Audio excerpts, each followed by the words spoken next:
pledge we get to in a second? We leave some pledge? Absolutely. So I'm going to gavel us now. Pledge allegiance to the flag of the United States of America, for which it stands, one nation, under God, indivisible, with liberty and justice for all. Okay, thanks to Chris Dubuque for leading us to the Pledge of Allegiance. Welcome to the first meeting of regular meeting of the month of January 2023. Happy New Year to everybody watching and in the crowd tonight. You can see a little bit of technology change going on here. We're working on some other adjustments as well, but we've been kind of told, and we've watched it ourselves, that our meetings need a better audio, some better video approach, and so we're trying some new things, and hopefully this works out. If you have any comments or thoughts, you know where to find us. Please feel free to let us know. Can I get a motion that the minutes of the November 28th, 2022 meeting be approved? I'll make the motion. Make sure, yeah, let's get a habit. I'll make I will make that motion. Trustee Baskin, I'll second. Trustee Bernadette Vandenza. I got to get used to it again, Bernadette. I'm sorry. Discussion? All in favor? Aye. Thanks for making that change.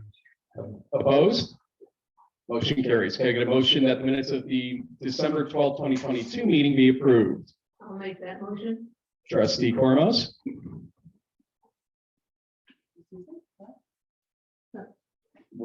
Do I have a second? I'll second. There we go. Trustee Baskin? Discussion? Trustee Raymond had a statement in the last meeting that he submitted, so we want to make sure it's in there for when it's posted. Yeah, I thought I handed it to you. I don't think you did get another copy. Yeah, I can send it to you tomorrow. With that included, as an adjustment to this, all in favor? Opposed? Motion carries. Here's announcements. I'm just going to state that I'll be doing a State of the Village address later this week. I'll be posting on YouTube and possibly Facebook as well. So I'm going to kind of dispense with the formalities and mayor's announcements for this week, because we have a very long agenda at this point. We'll go to mayor's report, or excuse me, not mayor's reports. We'll go to liaison reports, and we'll start with Trustee Vandenza. Happy New Year, everyone. A few things to share tonight. First off, can everybody hear me? Great. First off, I'll just go with a shorter one. VSBPA is moving along with their events. Briefly, they're going to have a New Year's Eve, or it's not New Year's Eve, obviously, but New Year's mixer. That'll be the 17th of January. More information is on their website for those who are interested. It's going to be at the golf club to kind of welcome their newest member, which is Iron's Edge, which is in the restaurant there now. The big announcement, which we did vote on a while back, but Chocolate Fest is back, and that's really exciting. A lot of our businesses are excited to be hosting chocolatiers again. That will be February 3rd from 4 to 8 p.m. So, you know, they have 19 chocolate spots, which is great. They have both savory and sweet often. And one year I had to judge, and I tried eating all the chocolate and it could not. It made me very sick. But it's always a lot of fun, and it's a really great way to bring out people in the middle of winter to our small businesses. So please, I encourage everybody to go out and also enjoy this opportunity to get out in our village. Also, I have a report from our fire department. This year, last year, the fire department ran 494 calls, which is a high volume. Our fire department's very busy. They worked on getting a Assistance to Firefighters grant, AFG, for SCBA, which is the air apparatus they use to go into the burning houses and just, you know, do their work to save people. They're continuing to work with their grant writer for the next AFG grant to possibly get a air fill station in Union Fire Company. so they can continue to fill those SCBA's when the air is depleted and as needed.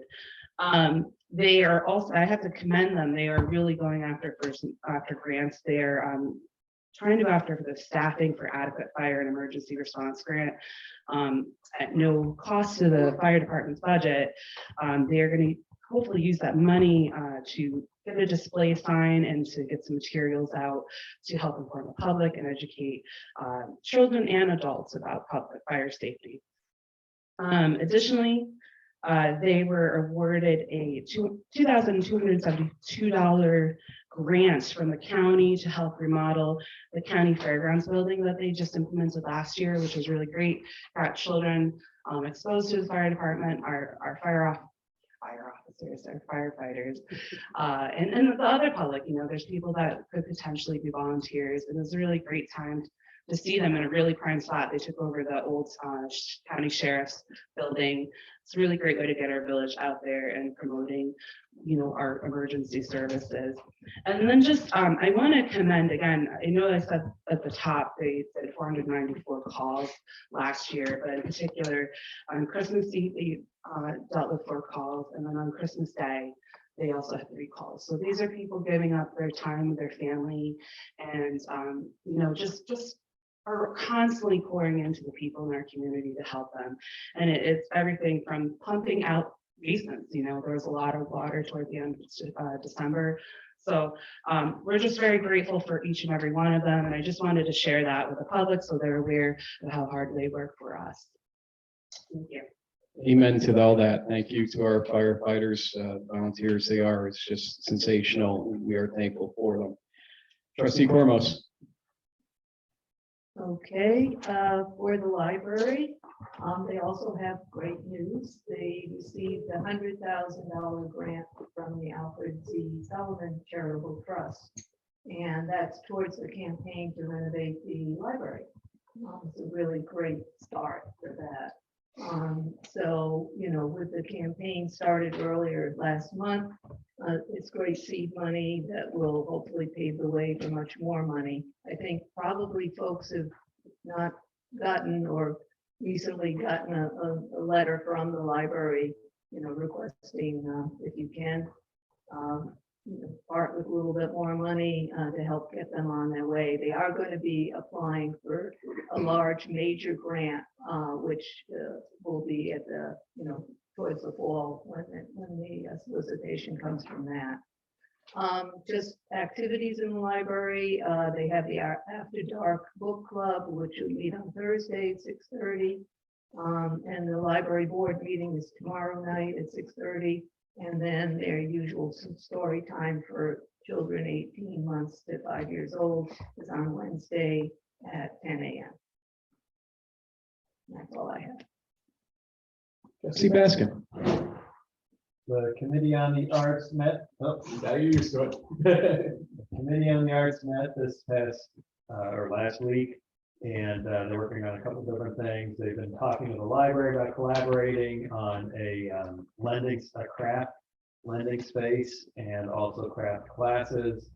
Also talking with DSBA about Front Street ideas when Front Street is being redone. So that was on the agenda. They're working on application criteria, sort of standardized criteria for art applications that come to them. So it's objective and equal for every applicant. They are seeking an applicant for open seat on the committee. And it would be great if that was posted on Facebook and the website. I'm not sure if it is, but I think there at the last meeting there were 1 or 2 people who said they were going to apply. Did they send an email in yet, Frank? Jennifer says no. I will go by that. Well, maybe I haven't said it yet. Next meeting is January 18th. They're going to have a longer meeting. They're going to be calling it a creative meeting format to generate a list of projects for consideration for 2023. And they're going to start thinking about budget for 2023 as well. Their arts project will be announced in March, so we don't know yet. Park and Tree Board. Their next meeting is January 17th. Thanks, Jen, for posting their Wizwall survey. And that actually generated 158, well, they have 158 total participants now, so almost 100 more. And encouragingly, about 100 of them left their name and contact info to stay involved. So that's great. 82% live within the village. 80% said they visit the park for events, and they approve, you know, it's hard to disapprove, but they do approve of park improvements, improved seating options, including, you know, places to eat. They support the idea of open space for events, farmers markets, things like that, and improved, you know, general aesthetics. And they're also getting more into this tree map software, just learning how it works and how to get the most out of it. So, and then the Arts Committee, if I didn't mention it, is meeting on January 18th, 7 p.m. is basement. Library basement. Trustee Raymond, make sure you, I've been close to that. Jim. How's that? Awesome. Good. Let's go over briefly for DPW. All new street signs have been installed, and we're going to conduct a complete inventory and ranking of all street signs. And we should have that completed in the next few days. What has been replaced is approximately half of our inventory. We're going to continue to also update any of the stop signs that need replacement and other regulatory signs. Crossing signs on High Boulevard and East End, Grove Street intersection have been installed. Let's see, we're preparing surplus equipment to get rid of, which hopefully be approved by this. And then we're working on repairs to plow trucks and snow removal equipment. Because yes, it's winter and the snow will come eventually. And on that note, Jeff mentions that he's noticed there's still several portable basketball hoops street side. And he just hopes people will please take them out of the street side, because if we get a heavy storm, the plows will take them out of the street side. So just with that note, and he's wrapping up water meter reading and updating records. And that's about it. Whole new meaning to slam dunk if those don't get taken down, right? Thank you, thank you. I'll be here all night, literally. Treasurer's report. Go ahead, Barbara, save me. Saratoga, can you hear me? Yes. Okay. Saratoga County sales tax distribution, the December sales tax receipts for October's activity, during which time the county's gas tax holiday was still in effect. And even so, the distribution for the village was $107,234, which is an increase of about 10,000 and change from December 2021. Jeff, our DPW superintendent, was able to submit CHIPS paperwork by the deadline for the most recent quarter's distribution, and we received 2 ACH payments from the New York State OSC totaling $203,212.93 at the end of December. We received our logins for AccuFund, the new accounting system, just before the New Year's holiday, and Tina DeNigro gave us an overview and worked with Tricia and I as we started entering bills. My first impression is that the system is more user-friendly and easier to navigate than Edmund, though there will be growing pains for a while. The FBR is still working on loading reports and features that we are used to, but they have also been very responsive and quick to research those issues when they arise. Reporting will be cumbersome until the information from June to December has been fully migrated into the new system.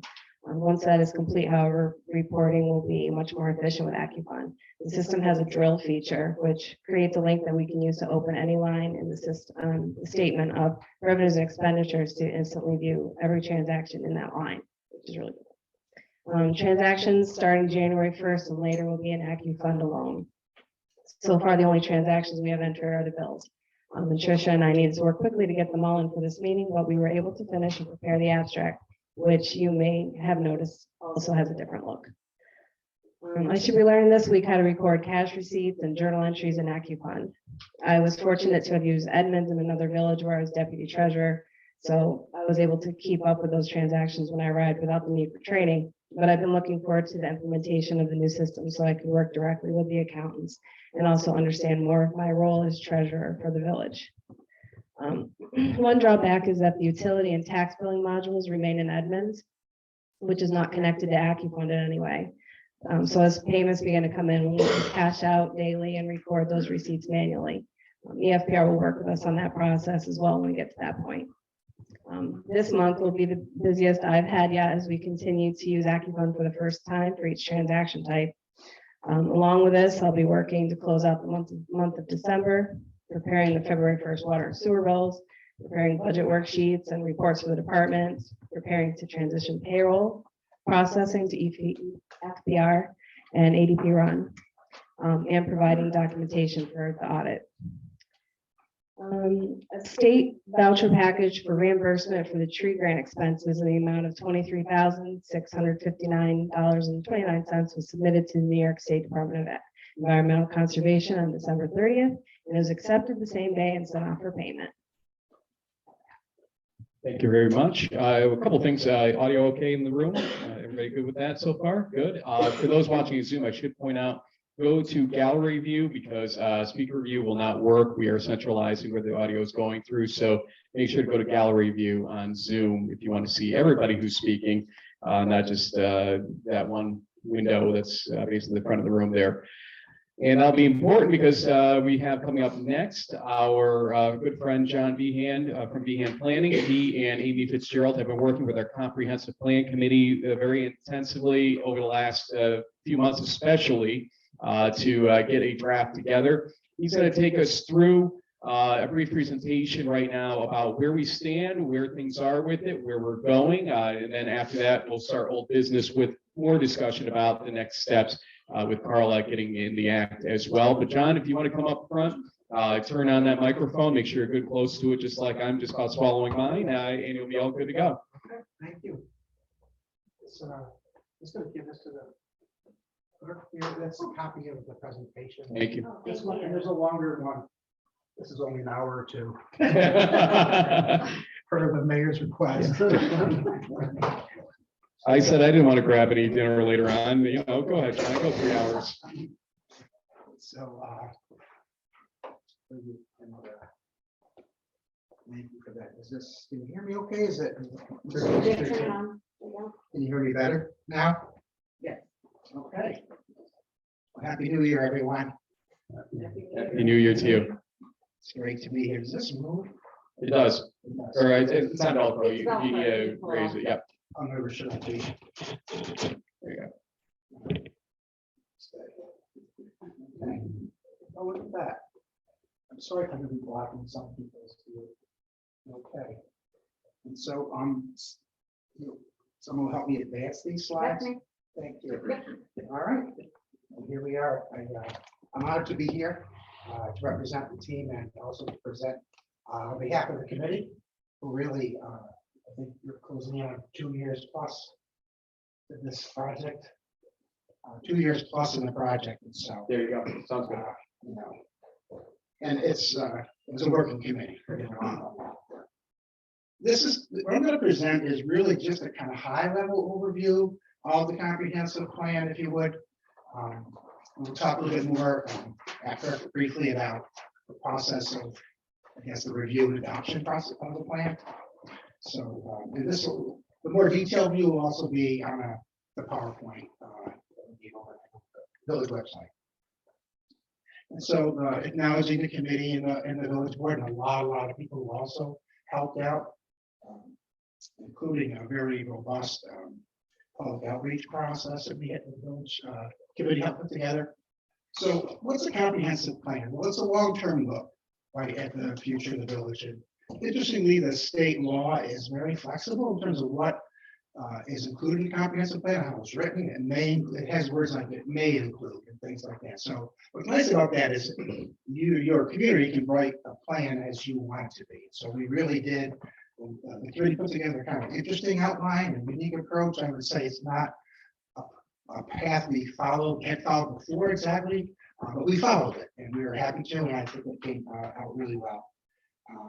So it's really a policy level document. It doesn't get down into, there's no laws involved directly with it. There's no projects that get funded, maybe unfortunately, but with this map, it's strategic in that it tries to boil down of the literally hundreds of things that you all know need to be done in the village. It tries to organize those into, let's call it a, a very doable dozen or three, right, of projects. I'm going to kind of boil that down to like 5 example key projects as we go forward. And so here's kind of an overview of the process. And winter, here we are, final plan review and adoption. This little graphic next to public outreach. Kind of a little graphic to show all the different ways that folks got involved. The village website was a real help. We had, obviously at meetings like this or online. It was a great visioning session. We had, I think, there's more people than I've seen in a kind of comprehensive plan visioning session that I've seen in a long, long time. It's almost 40 people online and maybe a little bit more in person. One of you folks were there. It was really good. Really good. I've been to much bigger communities and had much less participation. So this is like a part of the vision statement. It's a little bit more enriched, I think, the full vision statement I'll read to you all. Ballston Spa will continue to enhance and preserve the charm, historic character, and natural resources of the community for future generations, while encouraging opportunities for the economic growth of small businesses and improving the quality of life for residents. And it goes on to say much more in detail. But that's kind of the big picture view. It speaks to that charm. And folks talked a lot about the, preserving and protecting the character of the village while recognizing change is not only inevitable, it's important, right? And growth is important. Smart growth, growing that will add to the assets. Fortunately, on the committee, we had one of the I don't want to say characters, but the participants was John Cromie, and you must all know John. And he's really, I thought he's a really interesting way to look at the village, and it was great to have him.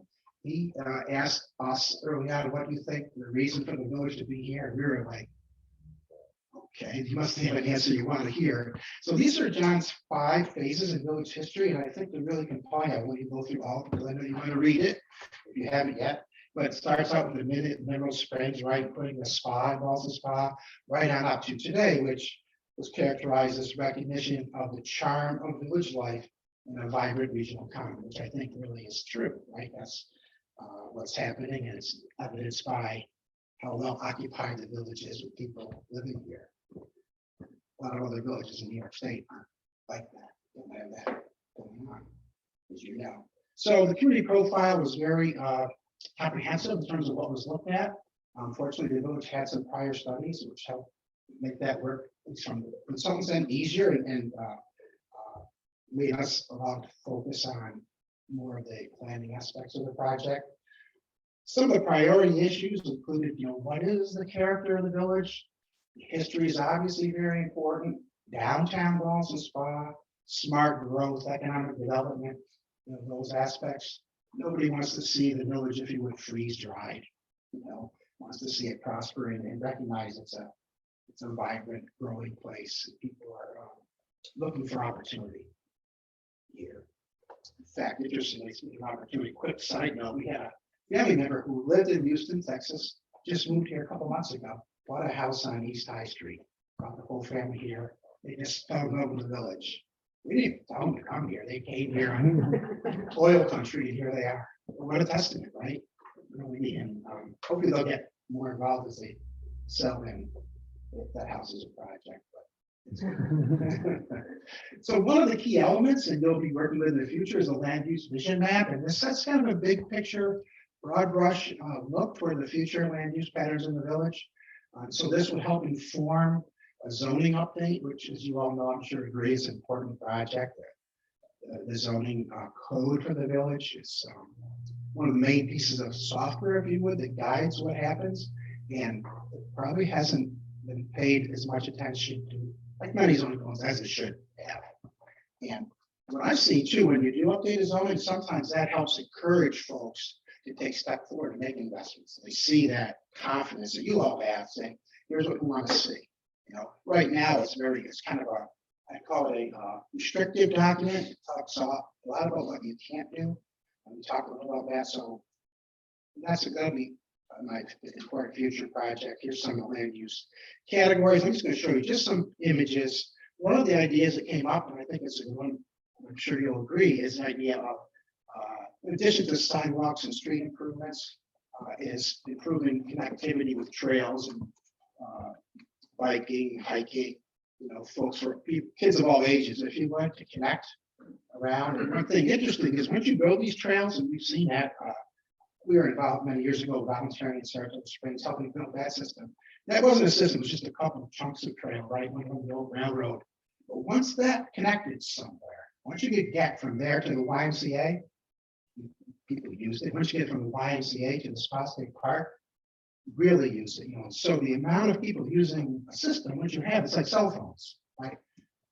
Hardly everyone had cell phones. No one used it on the freeway, but now it does, right?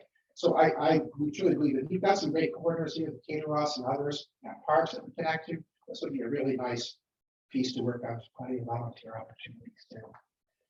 The central business district is an important part of the future, right? We talk about some opportunities to create maybe an expansion, let's call it a transition area where the central business district could grow a little bit, but maybe not in as such a little bit smaller scale, perhaps. These are just images from other places, some of the village, some outside, that show some of the character the community felt were compatible. Okay. And of course, new construction would be compatible too, right? And I think that would be part of the zoning to find what that means. Highly commercial. Most of it is outside the village in the town, you know, heading south towards Saratoga Springs. But there are opportunities to create better architectural character and landscape character, art, you know, and so these are new developments in highway commercial, which I think the committee felt were appropriate. And then some infill development. One of the you know, important uses people thought was still how folks to build single family homes. This is a compact residential neighborhood. You do a great job keeping up with me. There it is. Okay, sorry. There was a lot of land use there. Right? I know. No, absolutely. And my hour and a half, I still got to keep going. And there's a residential transition, which is, you know, kind of a district that would allow, you know, home offices, home occupations, et cetera.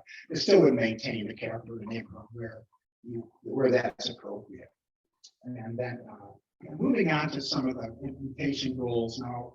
There's a whole list of these goals and objectives and funding strategies. I'm not going to go into all of those. In fact, I'm just going to not read any of them. I'm going to show them on the screen. I'm going to cover just a few kind of key project areas here. The first is to create and adopt the updated zoning ordinance, including development design guidelines that help illustrate what you're looking to see throughout the village.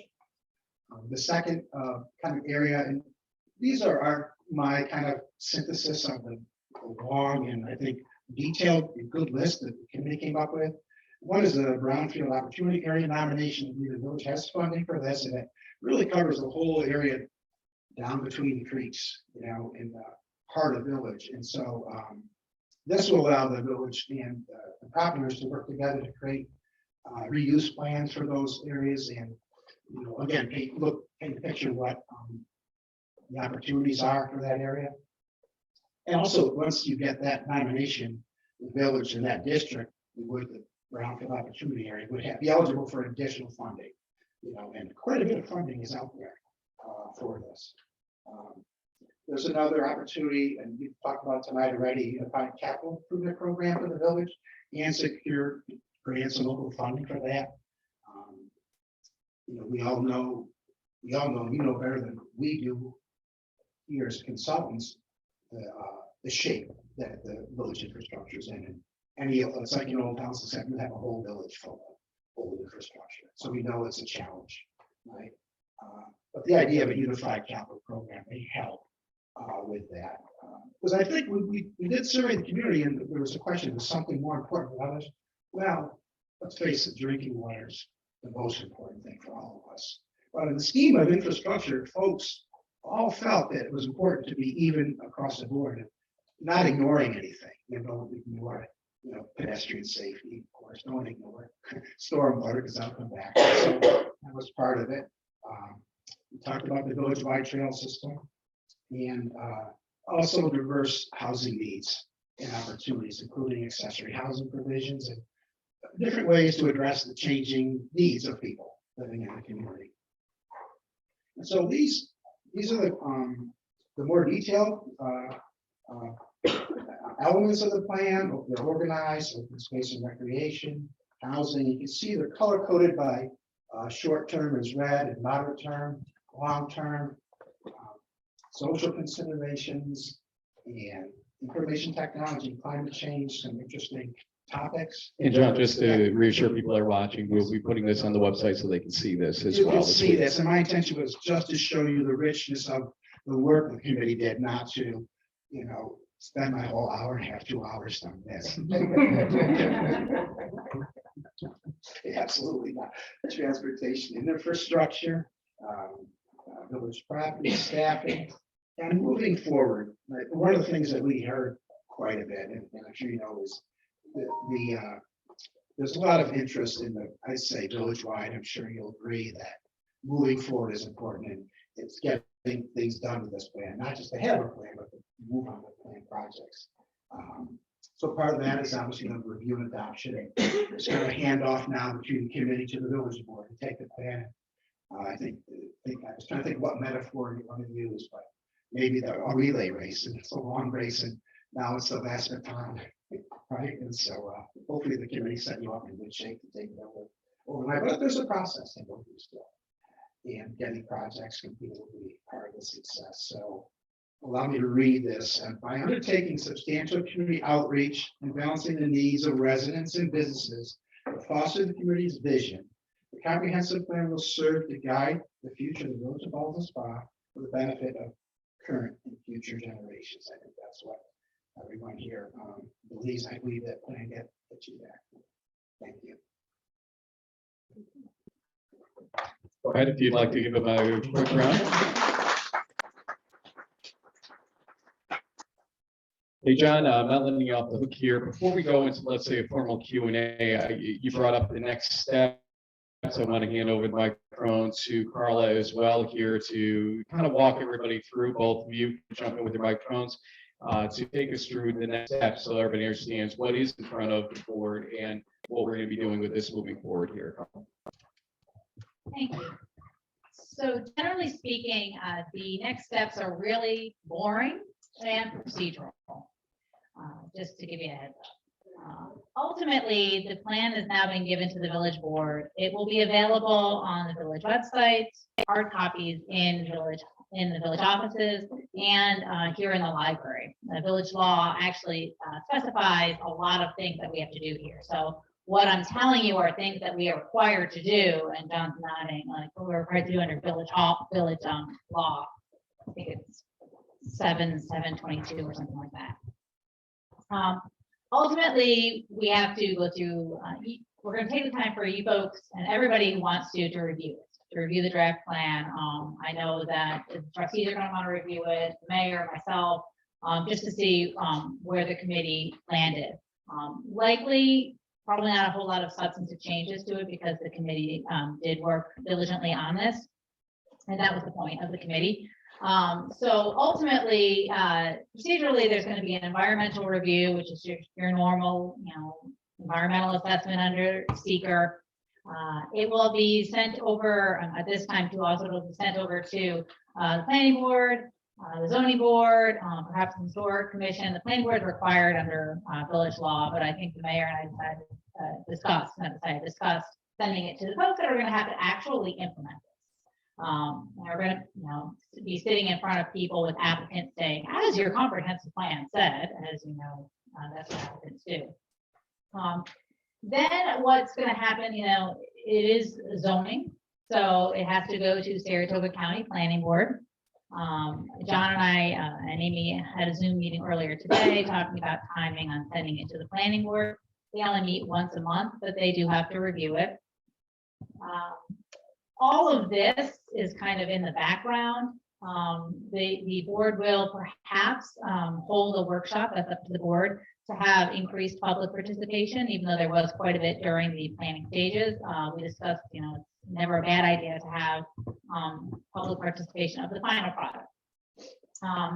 So we may, the board may want to hold a workshop on that, but after that, really have a good concise draft. And that's the one that then goes out to a public hearing. We always have these quote unquote public hearings. That's sort of properly noticed, in the paper, you folks come, you can speak about it.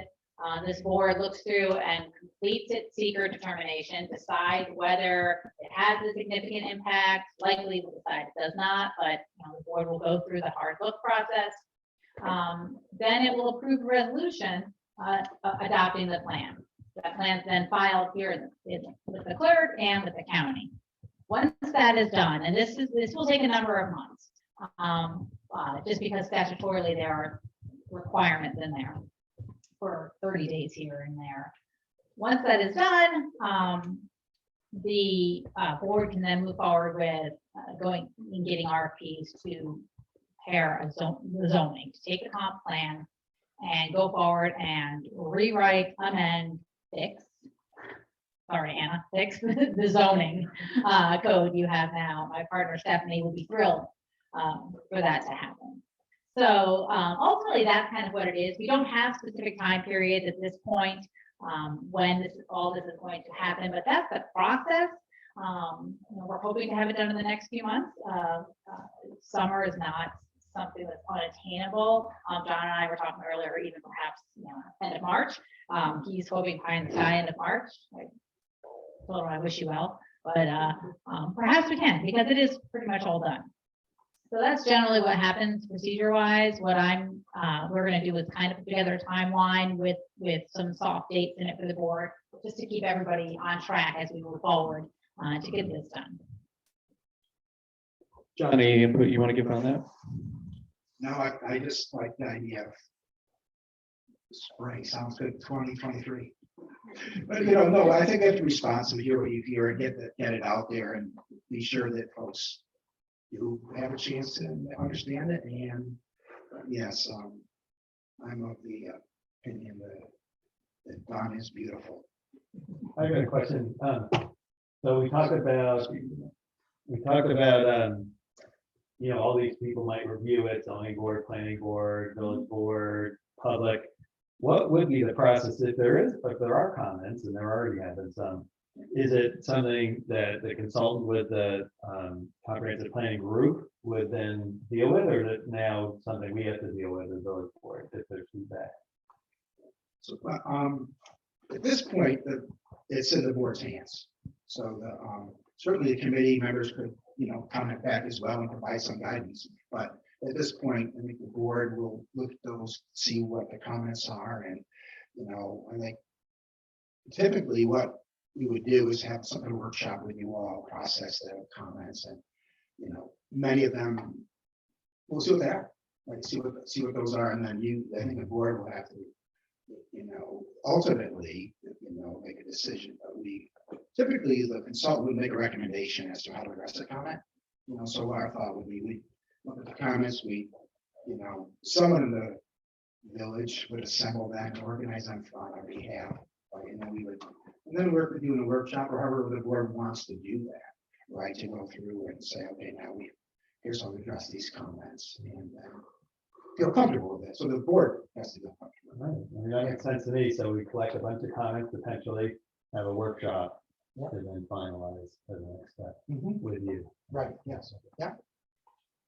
I think one of the misconceptions out there is that once the committee was done, it would be a boom, pass it type of thing. But it's still, I also go before we sleep, 2 months, 4 months, depending on how the process works out. Ultimately, we'll get that kind of soft timeline, time frame, etc. Any other questions for Carla and/or John on this?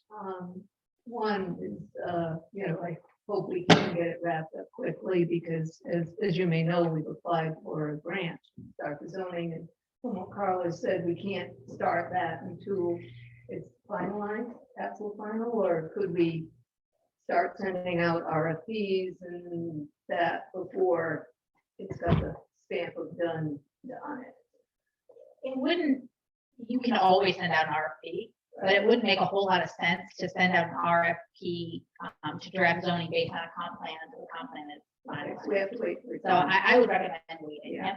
And as you know, I've already made some, reviewed it and, thought the plan was excellent, except, that in the goals, there wasn't a separate section for transportation. And although there was many comments within the document, and I just felt that it deserved its own set of goals. So, I put in what I thought, if that gets modified by the committee or by you, that's fine. But I think at least most comprehensive plans that I've seen do treat that as a separate section for goals. And just for purpose of information, the UPWP grant that she's referring to, I believe, is we got information today. What was it, early March, I think, for the answers on those, Carl? I think so. I think it was early March. Yeah, the policy committee will vote on March 2nd. So, And they're the final. any other questions? So do we anticipate like a month worth of review comments with all these places, and then we get a workshop like end of January, early February? Out of fairness to the boards, probably the planning board, zoning board, depending on when their meetings are, if they want to discuss it in a meeting, probably we have to allow something in the vicinity of 30 days if we miss their dates, their meeting, for instance. So we'll have to take a look. We'll let them give us soft dates based on that kind of information, probably before we move forward. But one of the things that John and I discussed earlier today was the environmental process has to start, Secret. as soon as possible. They like it to start right away. So an EAF has been drafted, so perhaps at the next meeting or the meeting after that, the board could just adopt secret, could adopt the EAF and declare lead agency, at least kind of move us along. Because that requires 30 days. That requires 30 days to the involved agencies, the interested agencies to respond and to give comments. Again, John, thanks for all your work on this and your future work with us on this, and we will be in touch. Any last thoughts?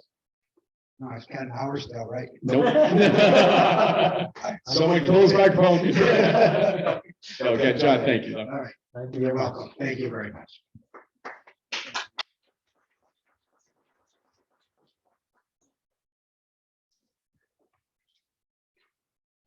Okay, that was old business A, old business B, Church Ave crosswalk. I put this on here because there seems to be some confusion. I just want to get some direction and clarification here as we continue to talk with Labella and also try to direct Carla as to one of the legal questions that came up with respect to right-of-way issues and surveys that might or might not need to be done. I just want to ensure that we are not barking up the wrong tree here by continuing to pursue the crosswalk on Church Avenue being between or from Rosewood to Trumbull in some way, shape, or form over there. I'm going to kind of defer to Trustee Raymond because he's kind of had some interaction with me on this. Was that your understanding too? Yeah, my understanding, based on the letter we received from the OT, is that the general location, they hadn't necessarily identified an exact location, was in the vicinity of the Rosewood Trumbull offset intersection. They also identified a potential location down near Doubleday Woods as well, as either location or theoretically both, if that's something we wanted to do. But I think it's up to our engineer to decide the final exact location, in that one of those two facilities, depending on how we want to move forward. And the question generally has been, they identified that the state right of way does not encompass the entirety of the sidewalk. And so the question we're going to have Carla look at is, does the sidewalk encompass village right of way where it's not state right of way? And does, as a result, not require a survey of all the work will be contained in the sidewalk itself to create the ramps that lead to the crosswalk? And if that is the case, then we save thousands of dollars on a survey that we don't need to do. If it is not the case, then obviously we're gonna have to spend about $8,000 and change, it seems like, for the work to be done with Lavella doing the survey and the plan creation ultimately. So everybody consensus wise, I'm okay continuing to work in that direction. No objections to that goal to Rosewood approach, as I asked Carla to look at that next and then relay that to Lavella. The question, yes, definitely, and thanks for working on this, everybody. Was, do we know for sure that Lavella has all the information they need? So for example, Liz uncovered like this old right-of-way map. Lavella must know to get from DOT all the maps that are available.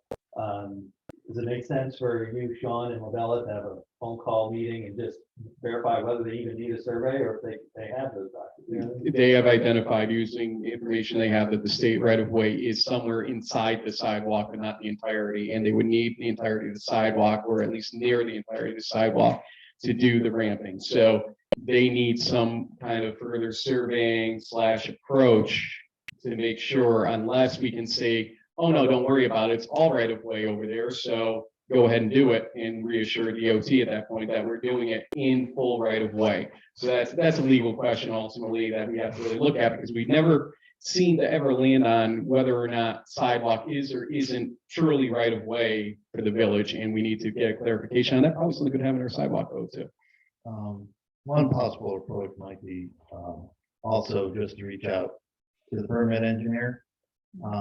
I'm aware of precedents where if the sidewalk exists, if we're doing modifications to the sidewalk, it's allowed, without having to verify necessarily the nitty gritty of the exact right of way, because it's a pre-existing condition. It may be beneficial for Lavella to reach out and inquire, this is the situation we have, and kind of get a reading from DOT, how to proceed. Does it make sense for Sean to call Lavella or? Sean has been a little bit careful on how far he's going into this matter based on his employment, and I want to be respectful of that. We appreciate the information. We appreciate the information he's been providing and listening to it and considering it and moving forward with it. So is that fair? Yeah, could I ask, what was the basis for them to think that we didn't have the right of way? They looked at a map that said the right of way was inside the sidewalk. So I can tell you from experience, Liz, that there is an imbalance. It's not, let's say, straight down the middle type of right of way approach on Church Avenue. And that is a problem throughout that road, not just in that zone. And so I'm not surprised to hear that, but at the same time, it creates hiccups all over the place when you're looking at sidewalks or sidewalk management, or if you ever expand a road or anything like that, what that means ultimately. So not surprised to hear it, but again, it causes us to maybe have to spend more money, or maybe not. We're trying to avoid spending that money. We don't have to, but still getting that crosswalk installed expeditiously. Because those old Route 50 maps were, they were surveyed, so, and they didn't show that the sidewalk was beyond the right of way. So they didn't show Rosewood Court existing at the time. That's how old it Well, was. But the sidewalks, I don't think have changed in those years, but, that needs to be verified, and DOT has those maps. So, they should, Lavella should ask for them. Yeah, pretty much anytime you do a paving project, they're gonna have to update the maps and identify the right of way. It's very highly unusual, but it isn't to say that due to some circumstances that right of way changed or potentially an error in a previous survey was corrected. So those things do happen. Okay, let's move on. CDTC UPWP grant and zoning amendments. So if you remember correctly, we had approved applying for it, but there were questions that the Village of Manans faced over 3 years of zoning amendment time after their comp plan, I believe it was finished. And so the question was, what happened? What are the landmines we could walk into in this type of situation in accepting that money? Is it Rogers? Rogers. Yeah, Matt Rogers has come over to Labella. And thanks to Jill Lanero, who is our main go-to for getting me the information. Matt has been handling since April in Manans for Labella. And he walked me through some of the issues that they walked into before he got there and some of the things he's had to resolve since. So a couple of thoughts, just so we have them and being open and honest to the board about this. He said that first off, CDTC forced a lot of public discussion, interaction, et cetera, much of which was duplicative of what already had happened in the comprehensive plan. And in other words, it wasn't necessary in their view that they were put through that process.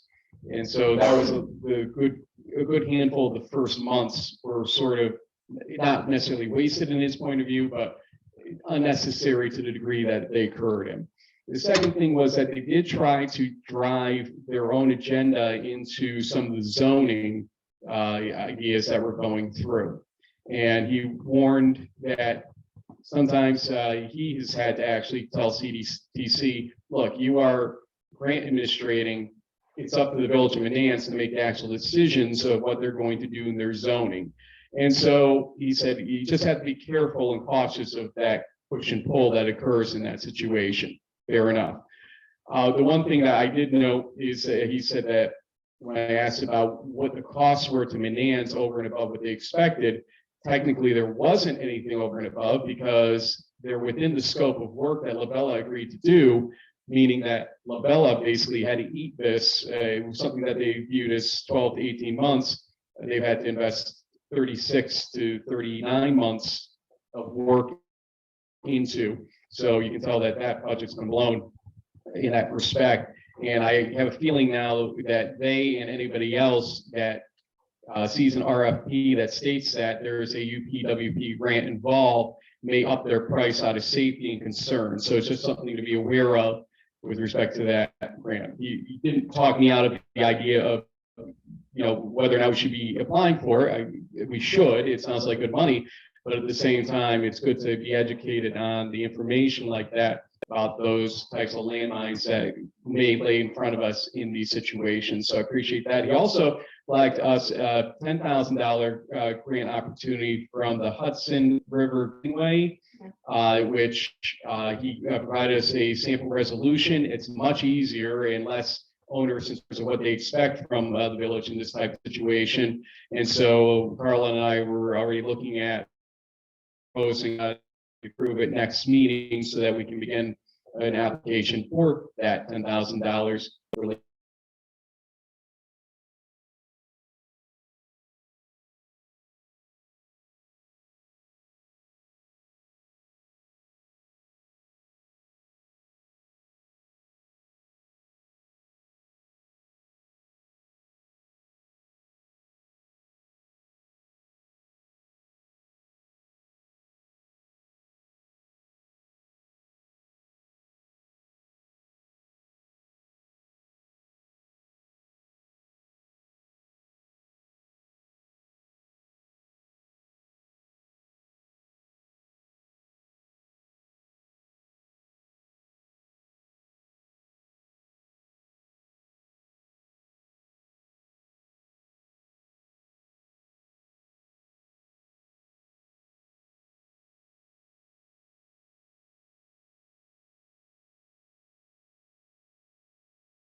will be able to tell that you can be heard when it moves to that like that. So I believe that it's because it moved the speaker be able to do that one. Let's assume. enunciate. I would assume. Yep. Well, yeah. I just like to add that, Back now. Yeah, okay, it's supposed to stay there. It's It's back. all through that. I get reports. It's back. Okay. I just like to add that, I think we're all aware that the process of basically creating new zoning is gonna be lengthy. Doesn't matter who's involved. It's gonna take a while. It's been said by several people, including our former attorney, that we're gonna basically have to scrap what we have and start from scratch. So obviously, that's a significant task. So the idea that we could get a major portion of it funded through this grant, obviously, I would not pass up, money that help out the village. So that's all I had to say. Thank you. And I was making sure I was not speaking line when I say it, but Carla and I have talked about this a lot. The general view is if you're doing it on your own, 12 to 18 months, because you're using your comprehensive plan, if done well, John, done well. So using that comprehensive plan, you should be able to produce zoning amendments somewhat, not easily, but with help or assistance through that language. So that's why we always put the comprehensive plan first, then the zoning amendments second. And usually the comprehensive plan is the thing that'll take 2 to 3 years to do, and the zoning amendments are going to take 1 to 1.5 years based on the fact that you've laid that groundwork. So thanks again to all of your committee's work, because they've laid that groundwork as we finish up that and get to that next stage. Accessory dwelling units, trustee Cormos, you're on. Just to update folks, Microphone. oh, sorry. I did present the idea of having an accessory dwelling unit code. I, sort of sketched out a basic code, which has been shared with the board, and Carla hasn't had a chance yet to review it, and I'm not a lawyer. But it was. You're a smart one. You're a smart one, not being a lawyer. Yeah, but I've taken, pieces from other municipalities. And, the basic tenets are that we would potentially allow accessory dwelling units in a home or in an existing accessory building. And that it would only be allowed for owner occupied housing. They'd have to live in one unit or the other. And I think that's a way to get into providing more housing units that are affordable in the village, and basically not changing the character of the village. And it clearly serves populations that need affordable housing, relatives, parents who want to live close to their children, children that want to live close to their parents who are starting out. And even, and we'll discuss this, somebody who lives in a large home and is having trouble, making the expenses, and may do an accessory dwelling unit and rent it out to somebody that needs affordable housing. So we're going to work on it over the next week or two, and hopefully next meeting come back with something that we can move forward with, and that's where it stands. I know you and I were talking earlier about concerns about just the idea that this, something like this could allow for short-term rental, Airbnb, Verbo, et cetera. Approaches. Go ahead and address your concerns there if you will. Well, initial review of the document, Liz, thank you for drafting it up, but I think there's a lot of work to be done, and I appreciate that Carlos still has to look at it. I think we're putting the cart before the horse. If we're going to be doing a whole bunch of zoning amendments and changes, let's have that group address this. ADUs put pressures on communities that aren't necessarily designed or intended to have higher density residential occupancy. For instance, you have, up to 3 occupants in an apartment, an ADU. Potentially that's 3 people that have cars themselves, so that could be 3 vehicles and you only are asking for one of them to be parked on the actual site. So I have concerns about parking in a neighborhood where, where my parents live. That could be potentially a stressor. I think that there's options to maybe look at, does R2, should we expand that a little bit to areas that make sense rather than putting additional pressures on R1? So I think that we need to be looking at this holistically. If we're going to go through this whole effort to have a comprehensive plan, and they did, talk about ADUs, I'd rather have the team that's going to be writing the zoning addressing this all at once and looking at every single aspect of it and seeing how that could impact our community. And additionally, I think that, Airbnbs, I think probably everybody at some point has used the Airbnb, maybe not everybody, but we have to look at the policies our village has for Airbnbs. I really, the way this is written currently can be abused for Airbnbs. And again, add those additional pressures that people are just not prepared for in their own neighborhoods. So while I think that there are benefits, like you said, maybe providing more affordable housing for seniors or younger people, I think we're really jumping the gun here, and I'm very uncomfortable with even approaching this at this point. Okay, I think from here we go take it back to email after Carla as well gets to look at the code and moving forward in that direction after consulting each other, moving forward in a direction chosen.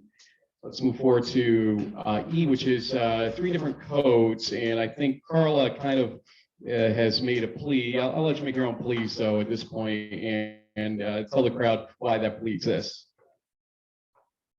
No, I just said you have about 5 or 6 laws that are in the hopper or should be in, want to be in the hopper. And I just asked for someone to prioritize them for me because there are a lot of them. It's, the drafting of the law is not what takes some time. It's all of the revisions of the law. So I just think, and I've had conversations with board members, I give me your top 3 maybe, and then we can put together, and when I spoke with Trustee Cormos on late Friday, we talked about putting together for each of the laws that you would like, kind of like a template timeline, that these are the things that have to be done, this is the time frame we're going to do that. That way all of us kind of stay on track and all of us move forward with getting the laws adopted in a more comprehensive and efficient manner. Well, thank you. I definitely want to be sensitive to time constraints. The reason I focused on the ethics and sidewalk code, and then the parks code, which is fine, but certainly the sidewalk code is ripe for next steps. It was sent to us the last draft after much discussion, I don't know, maybe 2 months ago or so. And we need it for Front Street as well. We want to get it ready before spring hits. And so my suggestion is, my feeling is email is good to get the thoughts flowing. It's hard to reach consensus by email. At some point, people just start emailing each other and there's just different opinions just flying, back and forth. So that I think for many of these laws, it'd be helpful to have either a special meeting or probably need a special meeting versus carving out some time for this meeting to just hash it out and finalize it. And so that's what I'm suggesting for the sidewalk code. I think we're ready. Carla, you have to be practically done with it because we thought it would be ready in December. It's got to be close to where there's a draft ready for us to look at. I would think. For sidewalk, is that what No, we're talking for about? ethics. So that also, I think, is ready to, or should be ready to move forward in the near future.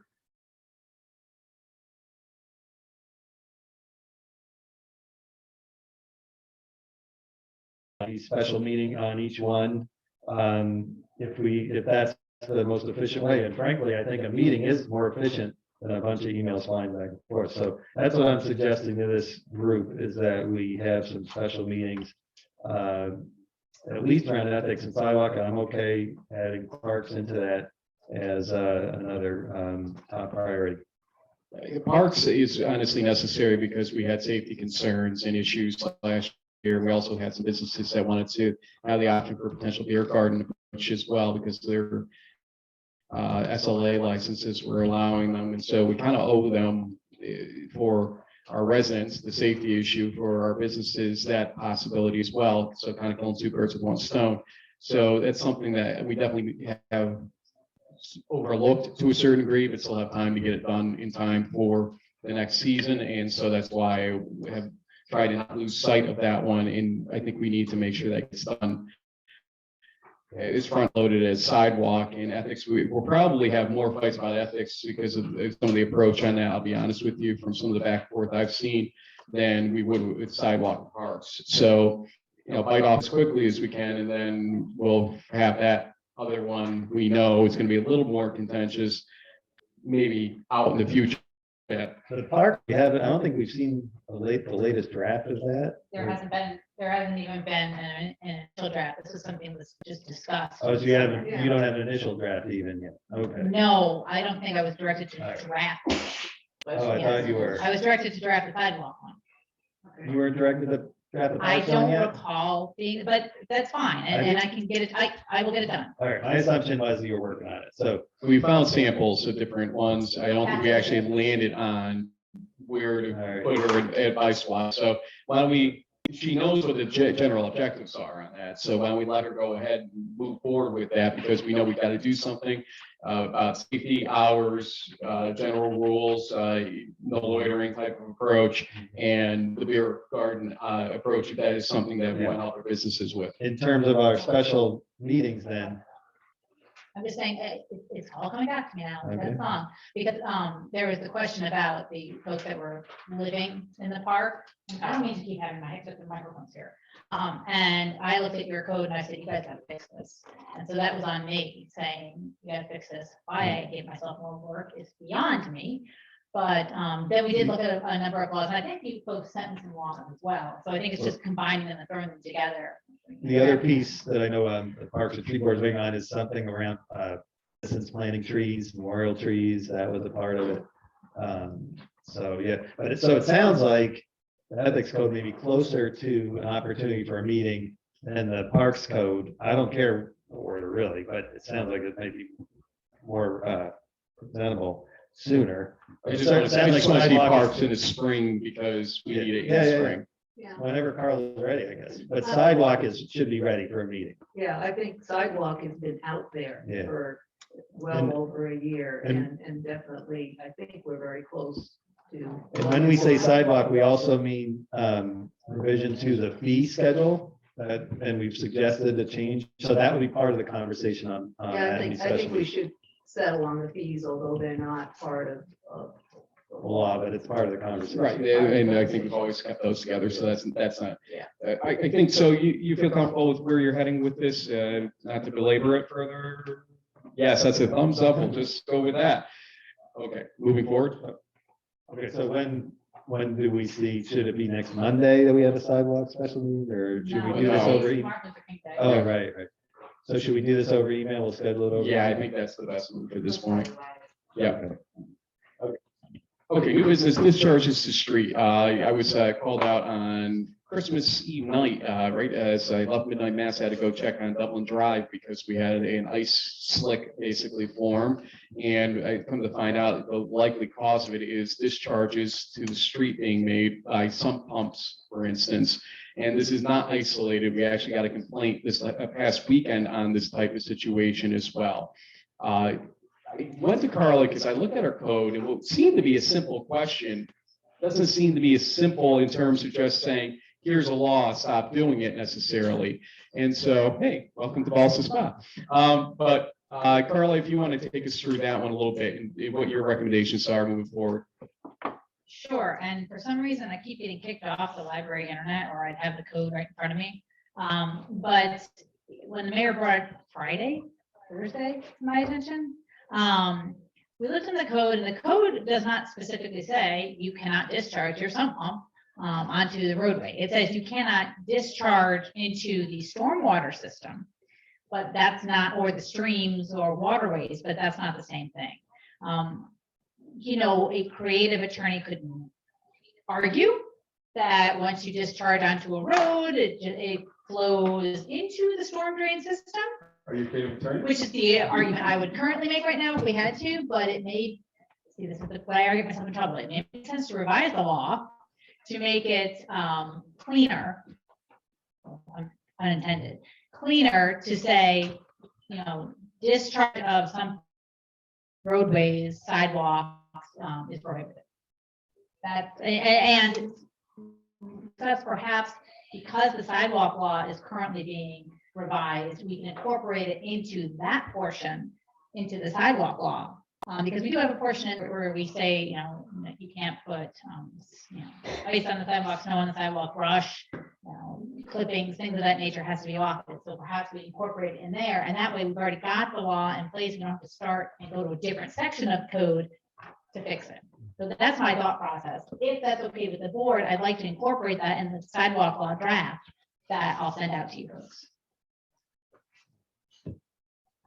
My question is, most of the people that are doing this is because they've got nowhere else to put the water. So I'm not sure. I mean, obviously, you know, if it's against the law, it's against the law, but It's creating a safety issue is why we're right. And obviously we can't have that, but I guess moving forward, when you know, we try to develop some sort of guidance for individuals, Yep. you know, regarding this. Yeah, and just to take the story another step, reach out to Scott and Chuck Gary's essentially at 2 a.m. and they get a truck out there to salt the heck out of it perpetually on Christmas Day. So this costs us money. And then we get a complaint from somebody on Dublin Drive that we were oversalting Dublin Drive. You know, could it be going unpunished? Completely get it. But again, it was 10 degrees pretty much during that time.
It's a clear and present problem.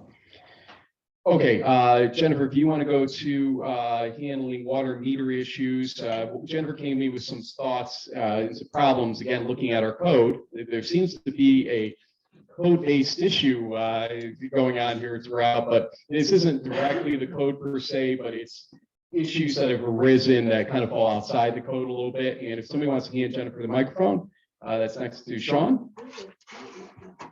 They got to hear you. They don't. No one usually has a problem hearing me. We hear you. Okay, so 2 weeks ago, I sent out 15 letters to people who have not given us an accurate water bill in years. And when I say years, I mean like 10 years, 15 years. So the letter said, to the code, according to code, we have the right to come into your house. You need to give us that access, or there is a penalty that accompanies that. Out of those 15 letters, I got back 7 responses. Out of those people, the majority of those people don't have meters in their houses. They have to have a plumber come into their house, make adjustments, and then we can go in and put a water meter in. There is no mechanism to tell them how long they have to do that or what the consequence will be if they don't do that. So the board needs to decide what kind of consequence there is for those people who do not have a water meter in their house to get their plumbing together so that we can put one in there. That's the first problem. The second problem is that out of those 15 letters, the rest didn't respond to me at all. So now they're in a position to be fined for not allowing us access to their home. Now, there's a difference between refusing us access and not communicating with us to give us access. Jeff wanted me to be very clear that there's 2 different things. There's a difference between us showing up at your house and saying, get off my property, and just not communicating with us to let us into the house. But there's no, the consequence right now is $200 for not allowing us, or not communicating with us to allow us into the house. That doesn't seem to be working. So the board needs to decide if they want to keep it at that level, which doesn't seem to have much meat to it, or if they want to increase that. That's, Yeah, there is, the situation right as now. you know, there's a motion because that same problem was related to me by Bob Kavanaugh. And he said there's about 20 altogether, I guess, but he said you'd have the final numbers of people and $200 doesn't seem to be doing it. So I proposed, 500, that may be too much, but we can talk about it. He thought that would help. There may be somebody who, just doesn't want to let folks in their home, but I'm surprised to hear that we have homes that have no water meters. And that we need to do whatever it takes to get water meters connected in those homes so we can, I will say that one of those people that I spoke with, who has, I'm getting nods from my boss. I will say that one of those people that I spoke with said, when I talked to her, she called me a few days later and she said, I got this letter. I've owned the home for 15 years. I've never had a water meter. I've tried to bring this to the attention of people of Village Hall. What can I do to fix it? Every month, or every billing cycle, I should say, they get charged the minimum and they take their fee. They take their consequence for not sending us back their water meter. And she just accepted that as part of her bill. Because I don't have a water meter, I have to pay the extra $50 for not sending you my card. She's never had the incentive to address that. She just pays the extra $50 and that's it. well, the second question is, do we do also raise that $50? And that could be something, we could decide to bring it up higher to make it a little bit more painful if you don't send your card in. It's one of the biggest administrative nightmares we deal with every water period.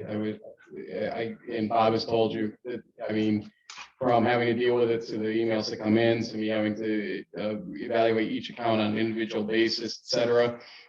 It's a nightmare. Yeah, for us. Bob told me this, I think it's this cycle, it's about 300 people who are not reporting, and that's a significant number. Ultimately, the solution to the problem is to get the radio read meters. And I think we need to seriously look. There is grant money for that. Other communities that have put in the automated system said their water collections increased by 35%, which was more covered the cost of it. So that's ultimately is a longer range solution, but then nobody could game the system. You know, it would be read, you know, by DPW going by in a truck. I agree with that 100%, except right now, I just need to know how to do the letters that are, the people who currently are working with us, I need to have a time frame for them. And the people who aren't communicating with us at all, we need to solidify the consequence of that non-communication.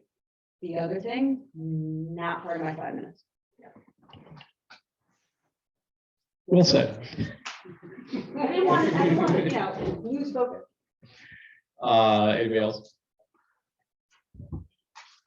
I'll just throw a suggestion out there, give them to the next building cycle, For which aspect? to replumb, to adapt their plumbing. I honestly think it's gotta be faster than that, because technically, one of the reasons you might not want to get that thing on is because, you know, you're using water that might be in excess of 30,000 gallons, or at least assume you might be. And therefore, you're being charged the minimum plus $50. What's the penalty there at the end of the day? I think it's gotta be somewhat, a little bit more expeditious than that. Okay. Can I throw in a point there, though? Go ahead. We don't know, some of these people, we don't know whether or not they need digging in the street, digging in their yard, whatnot, so forth, and they can't do that until spring anyway. Understood. It's a question of the next period is what? August. June, Yeah. July, basically? Yeah. All right, just So, checking. maybe April 1st is a fair deadline to get them online at the very least. And if anybody has real problems, we can identify what those problems are and maybe give grace at that point, but let them identify the problem first. Is that a motion that you're gonna propose I to agree. do? Do we need a motion or is it just a policy? I think it's a policy at this point. You agree or disagree? It's just something. I just need to know, yeah, I don't think it needs to be either of You those don't things. think, you don't think we need a motion or? That's consequences for people. I think they want to see a motion. Well, they owe us money. They owe- They're not responding. Sorry. Yeah. Look how well this has made us behave though, guys. You know, I understand, because part of when I saw the motion later, part of my heart is a little like, are some of these people just having a hard time? We just got to figure it out. I certainly want to work with people.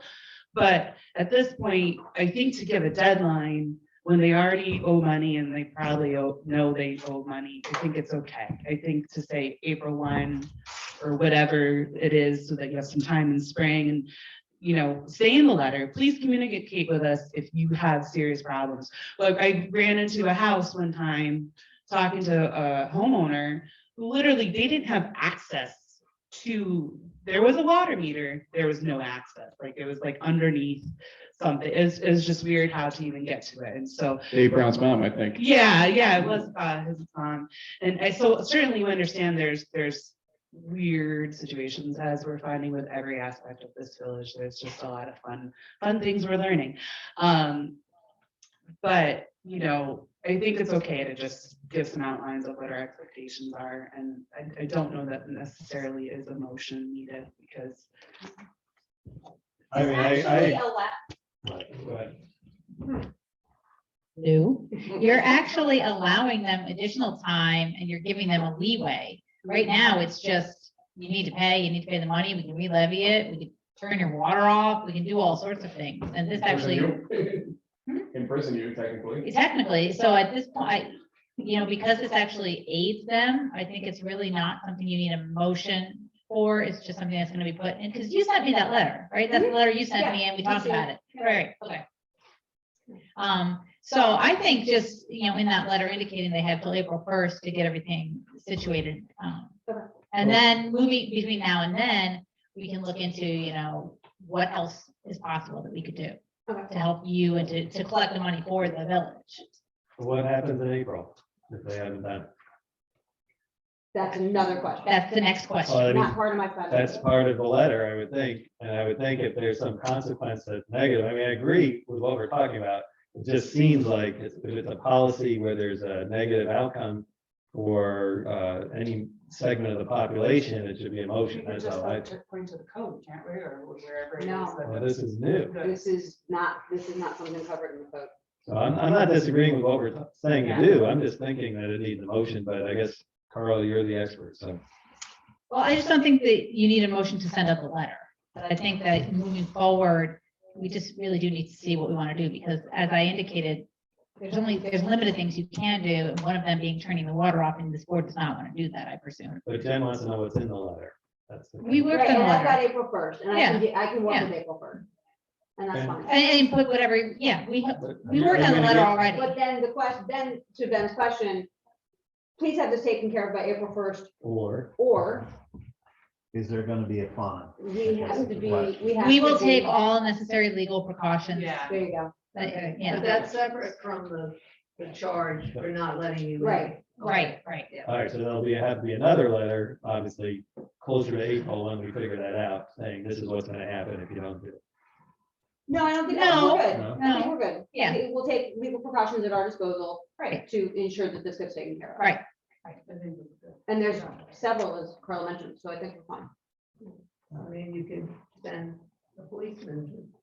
We'll help you out with that. Went to jail last week. How come? I didn't have a water meter. Yeah, not much street cred for that.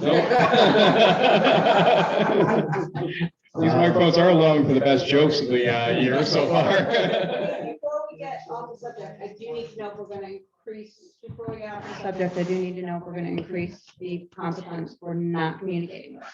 That's is that 200, 500? Yeah. That's the motion coming on.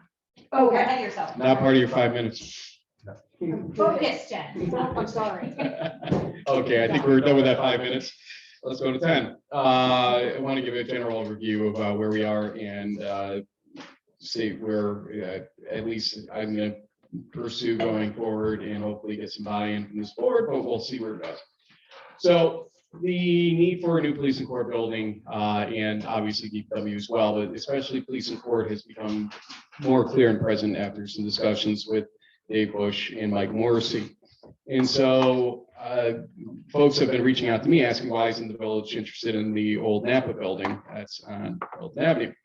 And so took a walk through because I actually know who the realtor was. And first walkthrough was with Mike, Scott Kearns, because Jeff was off that day, and Dave Bush, just to look at the current state of that building. And it didn't look impossible. It's about 10,800 square feet on the base floor, 2,400 square foot mezzanine, give or take. And excuse me, its own parking and all that stuff. So it looked doable in terms of for the $725,000 asking price, which is negotiable, it was stated, plus what it might take. It was within, at least the view to see what's next, to talk a little bit about it. And so I asked the board for some ideas, questions, et cetera, that they want answered and scheduled another walkthrough, but this time with some folks that were going to be able to assess what the next steps would cost. And so that group was Jeff Garies, Dave LaFountain, our building inspector, Bill Lewis, assistant building inspector, Kavanaugh, our fire inspector, Randy Elliott, who is a developer locally that is no nonsense and wants to help out the village when possible, thanks to him. And we took a good walk through, and I also talked to Scott Burlingame after the fact and got some more information from him. There's a debate as to just how good the base structure of the building is. Randy was impressed that it didn't seem to have settled much. On the other hand, Scott does think there was some settlement that's occurred because of the location of that building. And long story short, there were a lot of issues, some roof issues, some electrical issues. The garage probably needs to get taken down on the left side of the building, et cetera, that it depends on who would be doing this work. If it's a public entity like the village, because of prevailing wage and our procurement policies and the rules we have to follow, you're talking probably, according to Bill Lewis, in the $4 million range right now because of the cost of everything going on currently.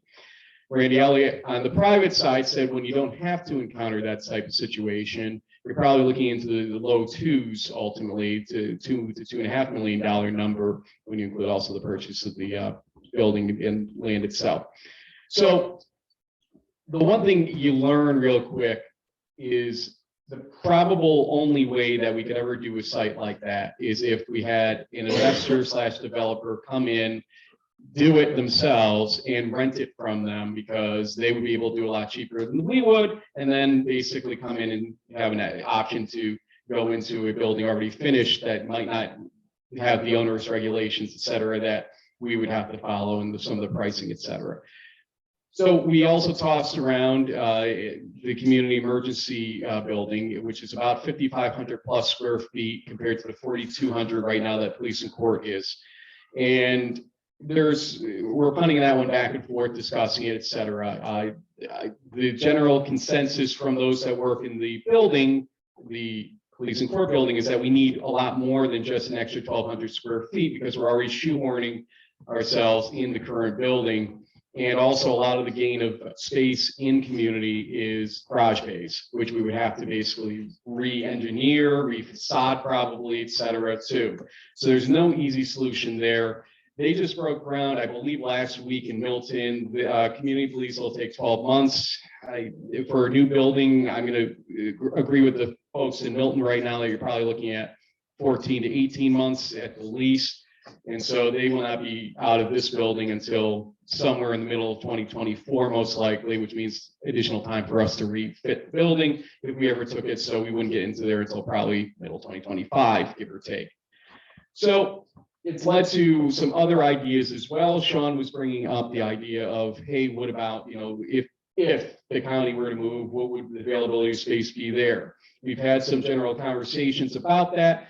Some of which I provided to the board and that Carla provided, and we will leave that at that right now. But what we'll say is this: there are multiple options, but there aren't many options at the same time. It's what is practical, what is doable, what will it cost, where to go, how to handle it. DPW, what do we do with that as well? We owe it to the community to do both of these buildings in some way, shape, or form. I propose to start getting some recommendations in front of the board, because we could talk about this till we're blue in the face, getting a mayor's advisory group together here to talk about these things, people that understand the issues we're facing, that understand development locally, et cetera. Namely, 2 members of planning that I would talk to Rory O'Connor, which 2 he would pick, 2 members of zoning, Anna Stanko, same thing. I would ask her to work to figure out which 2 would be best suited for that. Bill Lewis, Dave LaFountain, Bob Kavanaugh, if he was interested, 2 to 3 local developers, and also the folks that are most associated with these buildings, Mike Morrissey as judge, David Bush as police chief, and Jeff Garies as the DPW superintendent, to sit on this group and basically go out, find locations, either new builds or renovations, figure out what is feasible, what's not, estimate costs essentially of what it would cost us to do it, or anybody else for that matter, and to present the board in the next few months recommendations on how to proceed. Thoughts generally, folks?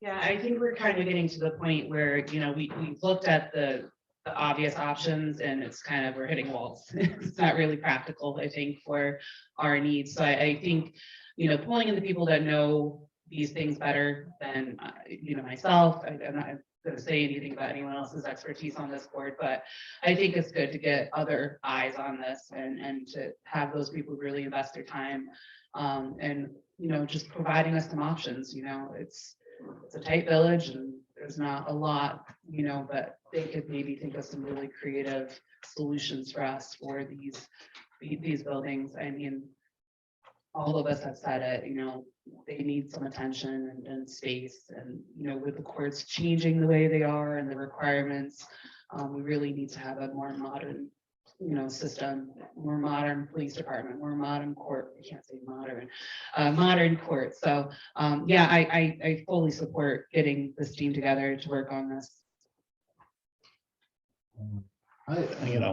Obviously, if we have a group of people, they might have their own inside network as far as potential locations. I would also say that probably all of this also can be achieved with a good realtor that specializes in this type of thing.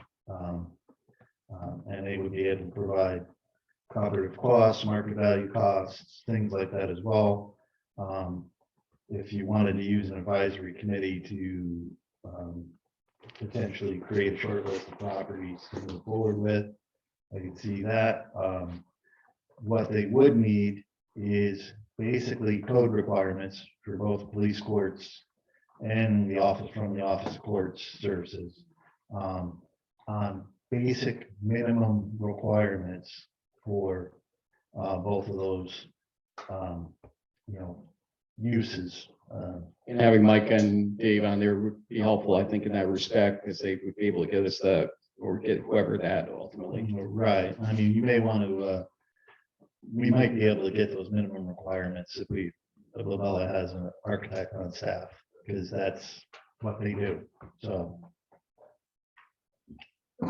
Yeah, I'd suggest also basically following very similar to the process the library took. They brought in somebody who had expertise in doing multiple libraries and, did review the buildings. And I think actually, we should have somebody take a look at those buildings. If they're, completely, can't be reused.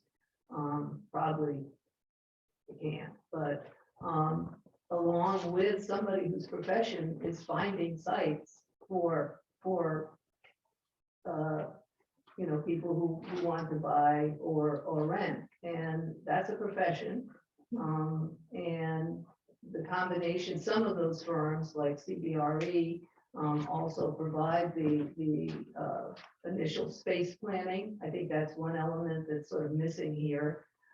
Yes, you can ask the police department how much room they think they need. But again, there's the regulations, and there's people who have experience doing that with multiple entities. I think that's a more efficient way. I think the committee or whatever, if people have properties that they know about that might be for sale, clearly, they can provide them. But I think creating a committee to find locations and do all the space planning and stuff, I don't think there's anyone that you've mentioned that has expertise in that area. I think 2 to 3 developers probably cover that aspect of it, but Well, the developer does not necessarily have the architectural and engineering background. They are, the person that looks for property, and they generally work through realtors when they're looking for a site for their next project. So that's my recommendation. The thought I have, and it's always good to have people with multiple expertise and perspectives involved. Why not make this just a regular village committee that communicates with all of us, is responsive to the board as a whole. We've had concerns and issues with communication. It would be very important for all of us to get all the information and to get it in a timely manner and not have it pre-screened or have only part of the information come through. And we'd have more confidence in that if this was an official village. I certainly would. Official village committee. I don't see why it can't be that. So that's what I would prefer to do. I don't mind them working on it. The other, there are other options. We haven't actually talked a whole lot as a group of all the different options. There are options that we've talked about here and there. For example, the CEC, would it be possible to move the police there? And given how expensive it is to rehab and things apparently, and keep the court or where it is, for example. Maybe that's cost effective or the most cost effective.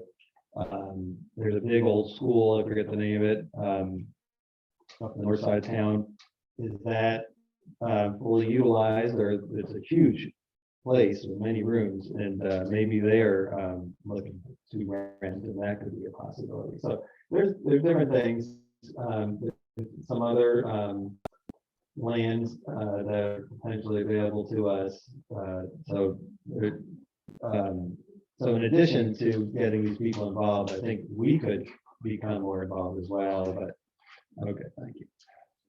Just real quick, I certainly think that it can't hurt for us to give input. My only caution on renting and splitting a space, because there's a dance school at that school that you're talking about. First off, children, if we're gonna have a court or police system or, station, I would just caution that we have, we're separated than not. But secondly, though, there's all these security issues and court security issues. So I think we'd have to be very careful about splitting that sort of nature of a use with sort of a mixed, commercial. It's just we have to have more thought, and I really would like the input of that committee, because I think the nice thing, a mayor's advisory committee or board or whatever we're calling them, these are people that really do genuinely care about the community they're serving currently on boards, or investing in this community, and it just, I think they want to see a good solution for our police officers, for our courts, and just our community as a whole. So I think it's a great way to move forward, and I look forward to hearing some of their options. Thank you very much. Just, another blue sky thought is, both of the towns have dedicated court facilities, which meet all the requirements. Could we explore potentially using, one of their, that's It not has to allowed. be within the Yeah, it village. has to be in the municipality. Has to be in, Within the village. Yeah. okay. Just a thought, for me. It's an added challenge, obviously. How often is this court meet? Monday nights, at least 2 times. So for 2 days. At or least. even- I mean, they may have arraignments every night, I don't know. I know Yeah. I'm there at least once a month. Yeah, but basically they use the space infrequently compared to like the police using it. Like where I don't they use it every day, all night long. Just the thought of what many smaller municipalities do is whatever space is used for town meetings is also the courtroom. And so long-term, that may be a more efficient use of space, is to have a space that's designed for both purposes. Because you are talking about something that is used a few days a month, and to purchase and pay for that sort of, use is not the best use of taxpayers' money. Budget development process, Ben.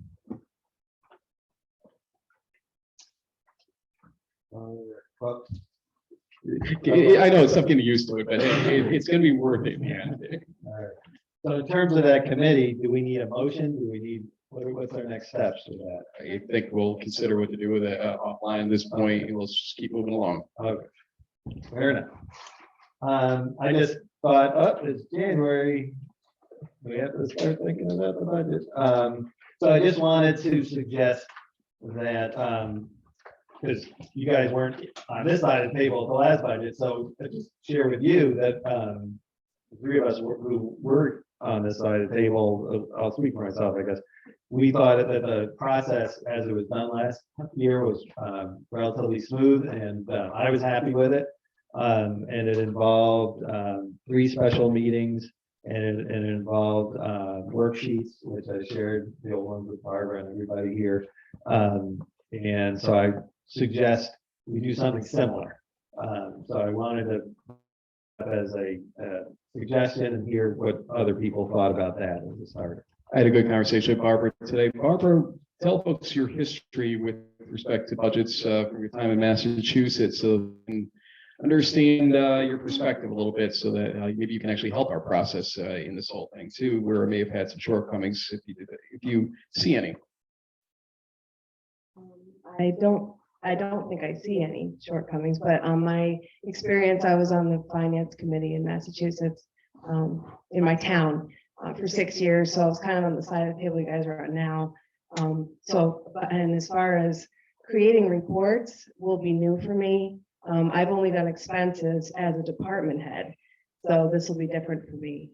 In Massachusetts, we get budget hearings we actually did it on a Saturday where we had all the department heads come in and talk to them. And it was, I wouldn't recommend that. Nobody liked it, but it was efficient. Was there anything else? Yeah, if you say that weekend thing again, you're. Okay, I actually thought it was broken up pretty well. Like, you know, they were good 2.5 hour meetings, but they were doable and Yeah, no, I agree. The last year's process went smoother. It included all departments, including village hall. You know, everything that's in the budget was covered and shared. You know, having the departments there, explaining, you know, why they wanted X, Y, or Z piece of equipment was very useful for the board to hear what they wanted. And, you know, then we hammered out the budget and it worked very well. I think that we get the point there and we can schedule those. And department head annual reports, we're going to save you a little bluster, I guess, on this one, Ben, because I thought last year we did this in terms of approving it as procedure. But in terms of if you want to continue doing it, we'll start getting them scheduled up soon. yeah, that's basically it, just to remind us that, and that time, we actually started the first meeting in January with the department reports last year. Yeah, so- comp plan kind of gummed up that work though. So in this one, the comp plan discussion gummed up the works. Oh, that's fine, recommendations, yeah. fine. I just realize it's timely, you know, to talk about these again and to the department heads that it would be great if they could start preparing for that. So that's why I suggested it for this meeting. So, okay, so we're all on board with that? Yep. Great, thank you. I think, you know, we want sort of top level from the departments when they present, you know, because again, the time constraints. But it was very informative for not only the board, but to the public too, to see what they had accomplished the previous year and what their goals were going forward.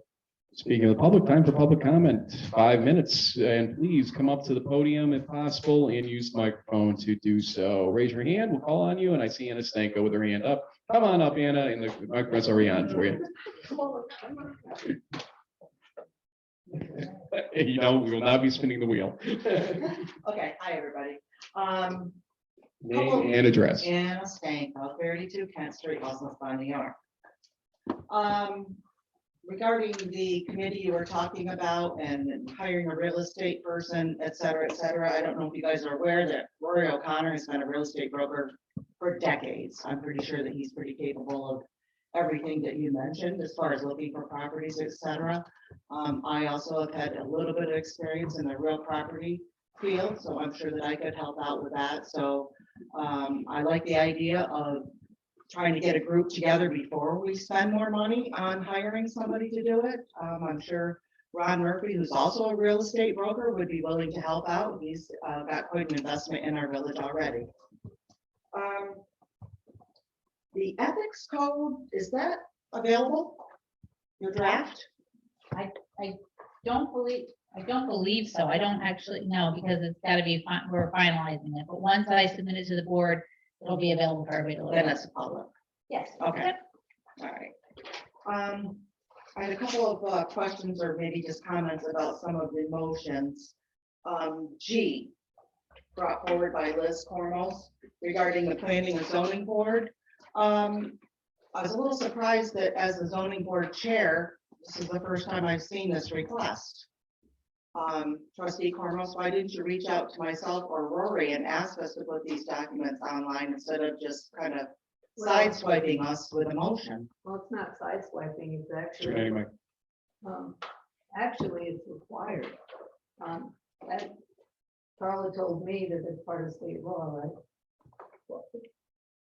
The motion's not required. No, The no, motion wasn't actually, we required. may skip the motion because it is part of state. Okay, law. I mean, I guess just, you know, common courtesy, communication as a zoning board chair and as the planning board chair, it might have been I nice thought it was a to. more administrative issue. Who will be redacting the private information on these documents? I don't know. You want me to address this? We're kind of. Go ahead. I don't know what kind of private information. I know that was discussed, but people's names and everything, all of that is spoilable and all that's allowed. So the whole point of the law that Liz was talking about, that you're required to put any and all resolutions, documents, whatever, that are going to be reviewed by a board on the website within 24 hours prior to the meeting. It's whatever is allowed under FOIL to be seen. So if there's social security numbers and whatnot, that, I don't know why that would even be on a planning or zoning document. That would, but addresses, phone numbers, all that stuff, that's on there. That's Okay. all that's, there would be nothing to be redacted. Okay, Yeah, I mean, the This reason- happens in the other communities that I represent. They do this, you know, generally, and it's just uploaded onto the websites. okay. No, the reason was I sat in a lot of planning and zoning and the members all sit around and look at the plans and everything, and as an audience member, you see nothing. And No, it's not I there. completely understand, and it's not that I disagree, I just would have liked a little forewarning as the chair, and I believe Roy would have liked the same. Courtesy, I think. is where you're Courtesy, going. yes, 2.5 common minutes left courtesy. for you. The other thing is, motion K. Requesting that all of the mayor's posts have to also go on the village website posts. Are the rest of you trustees putting all yours on there too? This seems like a little discrimination, a little picking on, a little singling out. Why would the mayor's post on his personal Facebook page have to have a motion to put those same posts on the village page? Are any of the rest of you doing that? What's that all about? I thought, We can respond. Yeah. We should probably, oh, yeah, we Well, should we wait. did- to we did respond try. again. otherwise, public comment goes on very long and the Okay. timing is difficult. So We move I'll board respond- comments. I'll respond to that when we respond. We move Okay. board comments, questions, concerns to after public comment, directly after now, so. Okay, it just seems a little polarizing to me to pick on one member of the board. Thank you.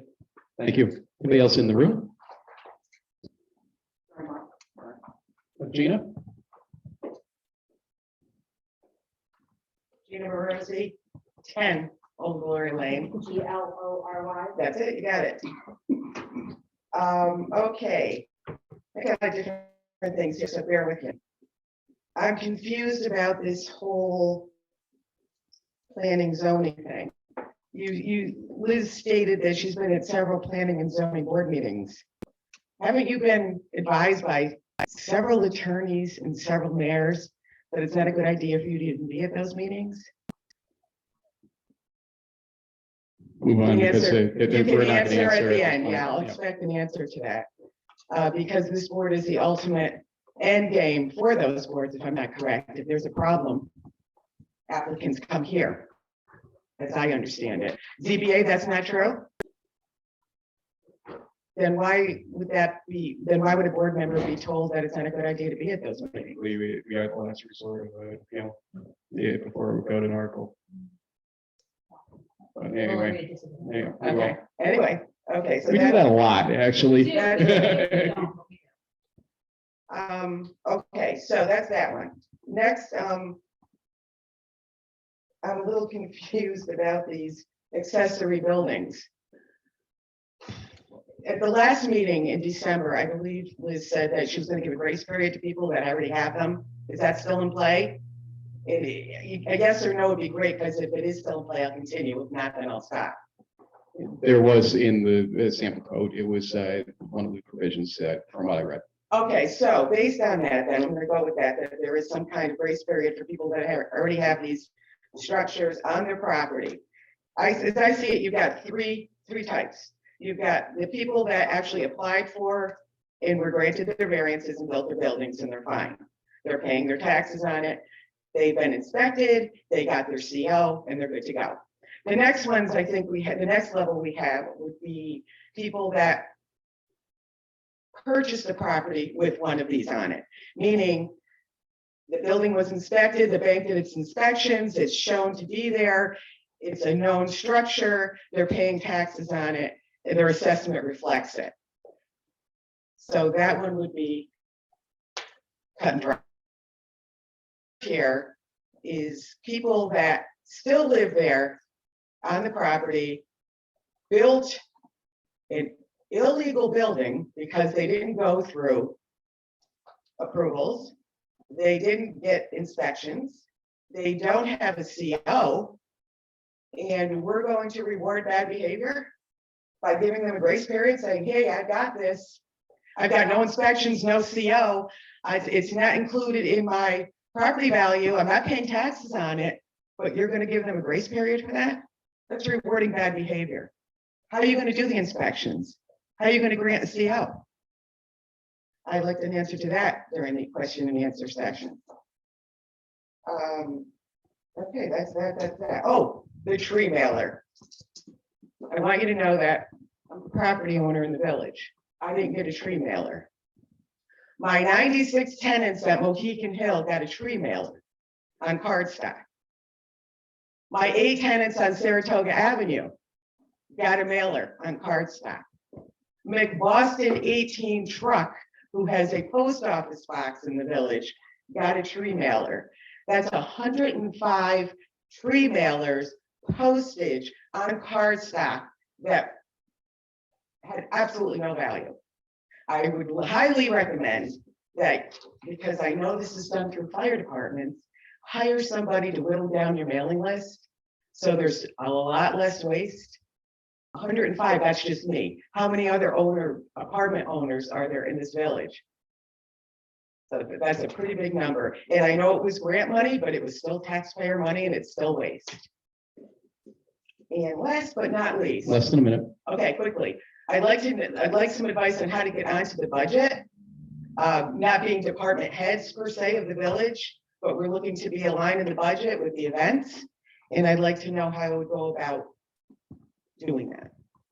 Who do I talk to? How do I get on the schedule or whatever? Are you talking as not-for-profit or how do you, in what Well, capacity? both actually, because we've Right. got the village events and the not-for-profit events.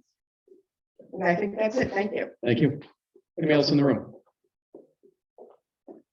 Seeing none, I see Christine Fitzpatrick has her hand up.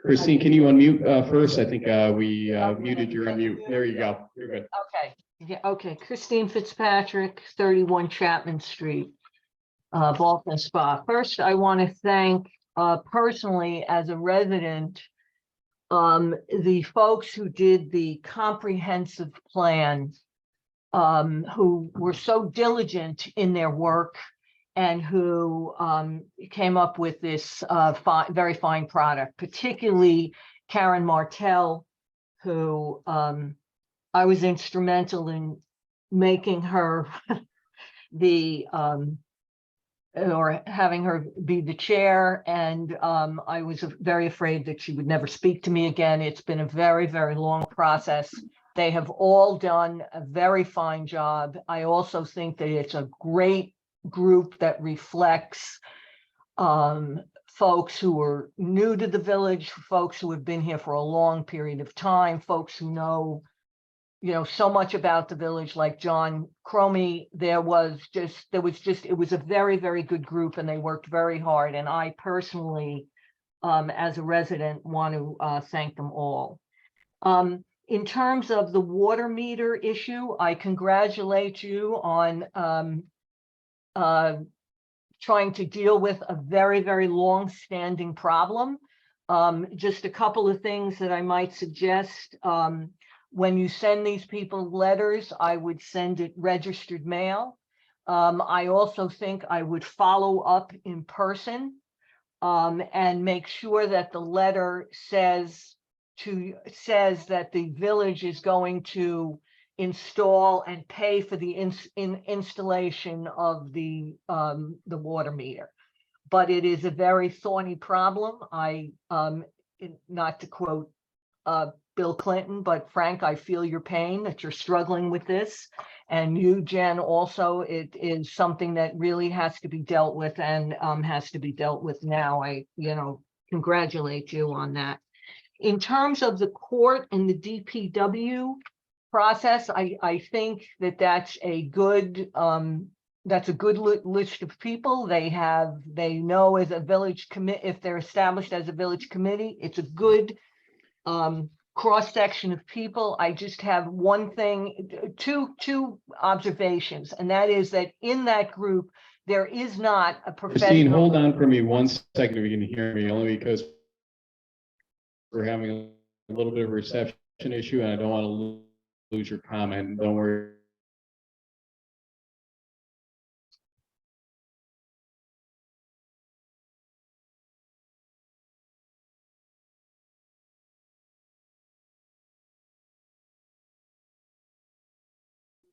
Allow me to spend more money for.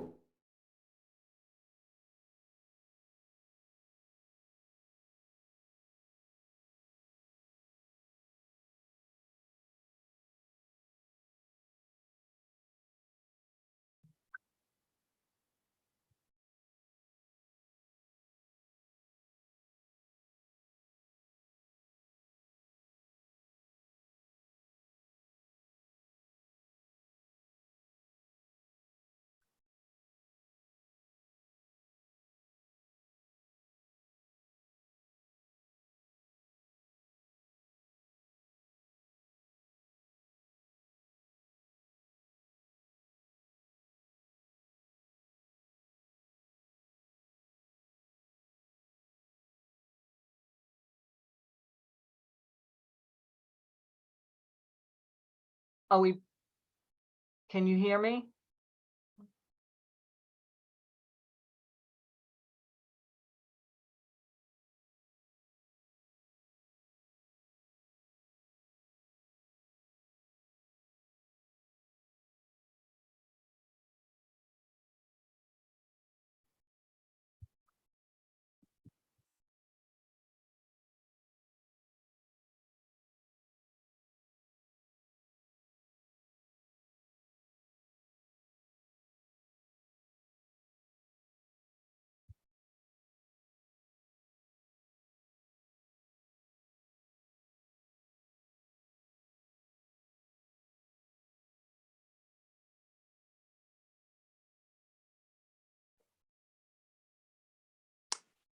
Can you hear me?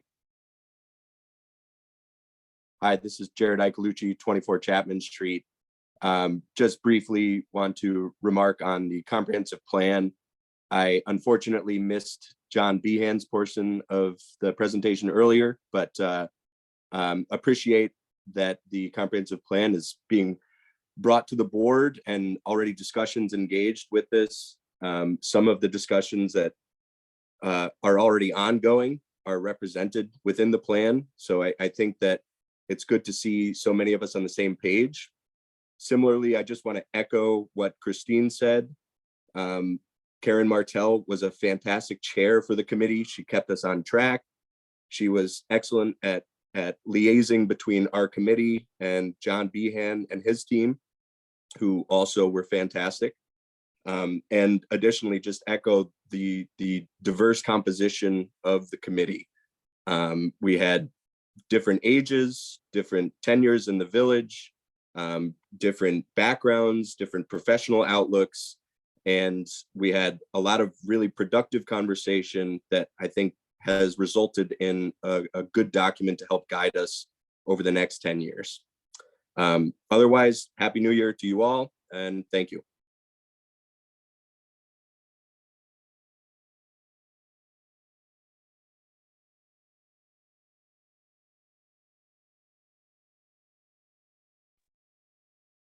Okay. Can you hear me?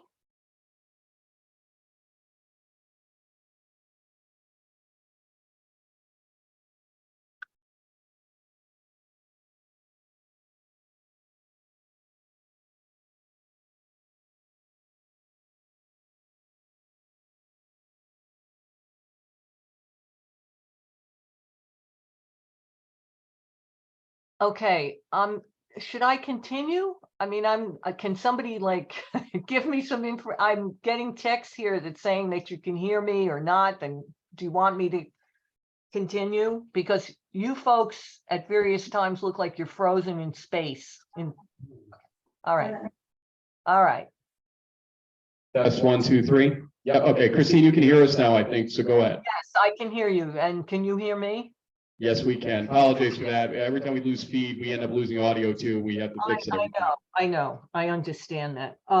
Okay, so I think I was at the water meter issue, and I mean, I said what I needed to say. I think some of that could be affected if you did follow up in person. I know that takes time, but this is a very long-standing problem that really has to be addressed, and I congratulate you for taking it on. Okay. Oh, I know. I was up to the court and DPW. This group sounds, there are a lot of qualified people. I understand that they're all concerned about the village. I have in this group, though, there wasn't anybody specifically dealing with a space planning, somebody with an expertise in space planning. And I think that is really crucial. We've been talking about this since 2019 about moving DPW and courts, and just to share what I learned in the whole process of being on the board and also being mayor is that the police and the courts have to go together. They have to be together. They'll tell you that as well. And in terms of the moving the court system, yes, it has to be within the municipality, but the Office of Court Administration has very rigorous standards about what they want you to do and how they want you to construct a court. I mean, Sean alluded to this, and also certainly Mike Morrissey knows this because he's the one who directed me when we were thinking about this to the Office of Court Administration and their standards. The budget process is, I'm glad you're going to follow the same budget process. I'm sure that there is a lot of things in the files about how you should be collecting. I look like I lost again. I'm lost again. Can you hear me? No. Yes. Okay, all right, so I'm just going to keep talking. I don't mind if I don't have video okay. So there are things because you will start gathering things, as I'm sure you know, now from all of the non-for-profits about what they want, what they think they need in their budget, and also all the department heads submitting it to the treasurer. And obviously the Office of the State Controller has numerous things on their website about how to conduct a budget process. And the last thing is also on item K. We're talking here about village business, and this is the proposal that talks about putting things on the village Facebook page. I would say if it's village business, what I would like to say is that it shouldn't be just on the village Facebook page. But Frank, if you're doing village business and announcing things, I think it should be on not just the village Facebook page, but also on the village website. There are people who do not use Facebook. I think I think it could be really enhance our image and also enhance our communication if this material was put not just on the village Facebook page, but also on the village website, which is another official communication piece. And that's it for me, and thank you very much. Thanks, Christine. Thanks for your patience with the audio issues we're having there and video issues. Yeah. Okay, anybody else? Last call. Speak now or forever hold your peace, because that's the rules now. Board comments, questions, concerns. Ooh.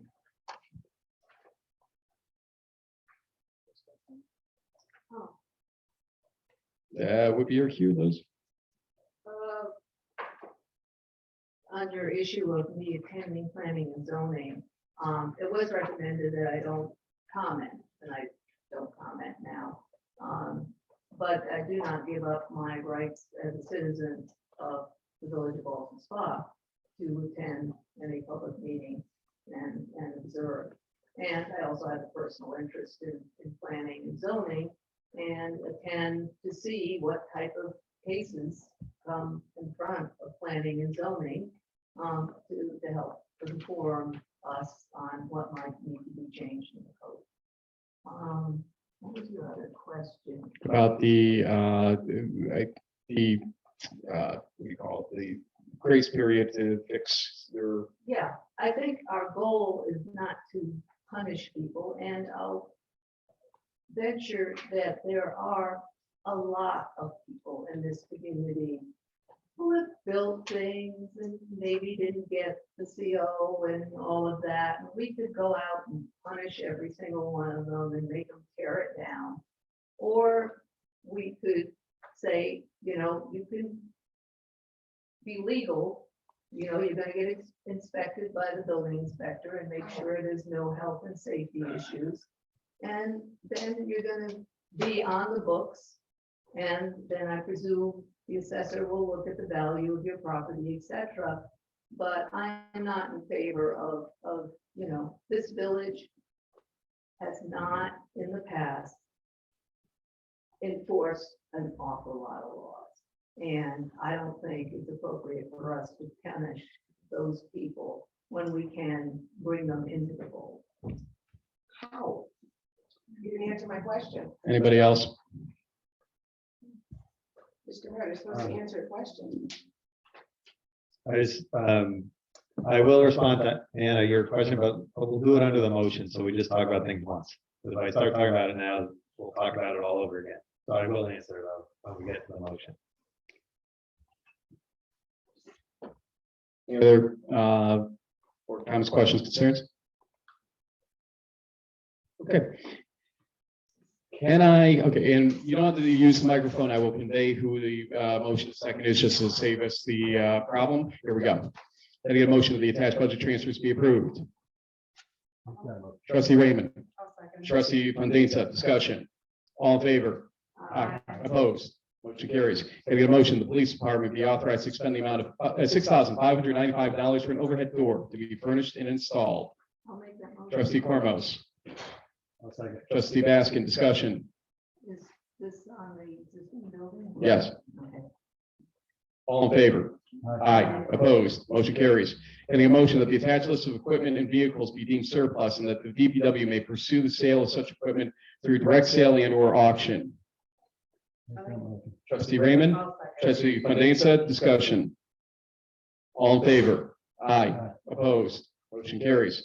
Can I get a motion to approve the sale or trade-in of, I'm adding that intentionally, of the 2000 Hyundai HL-740 wheel loader to United Construction and Forestry, John Deere of Clifton Park at a price of $20,000.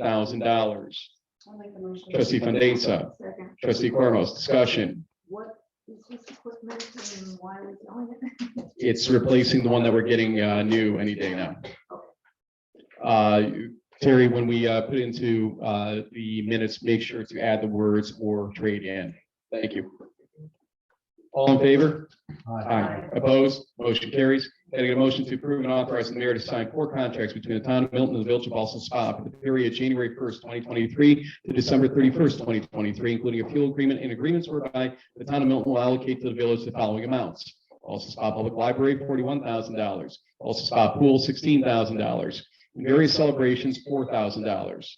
I'll make the motion. Trustee Fandesa, Second. trustee Raymond, discussion.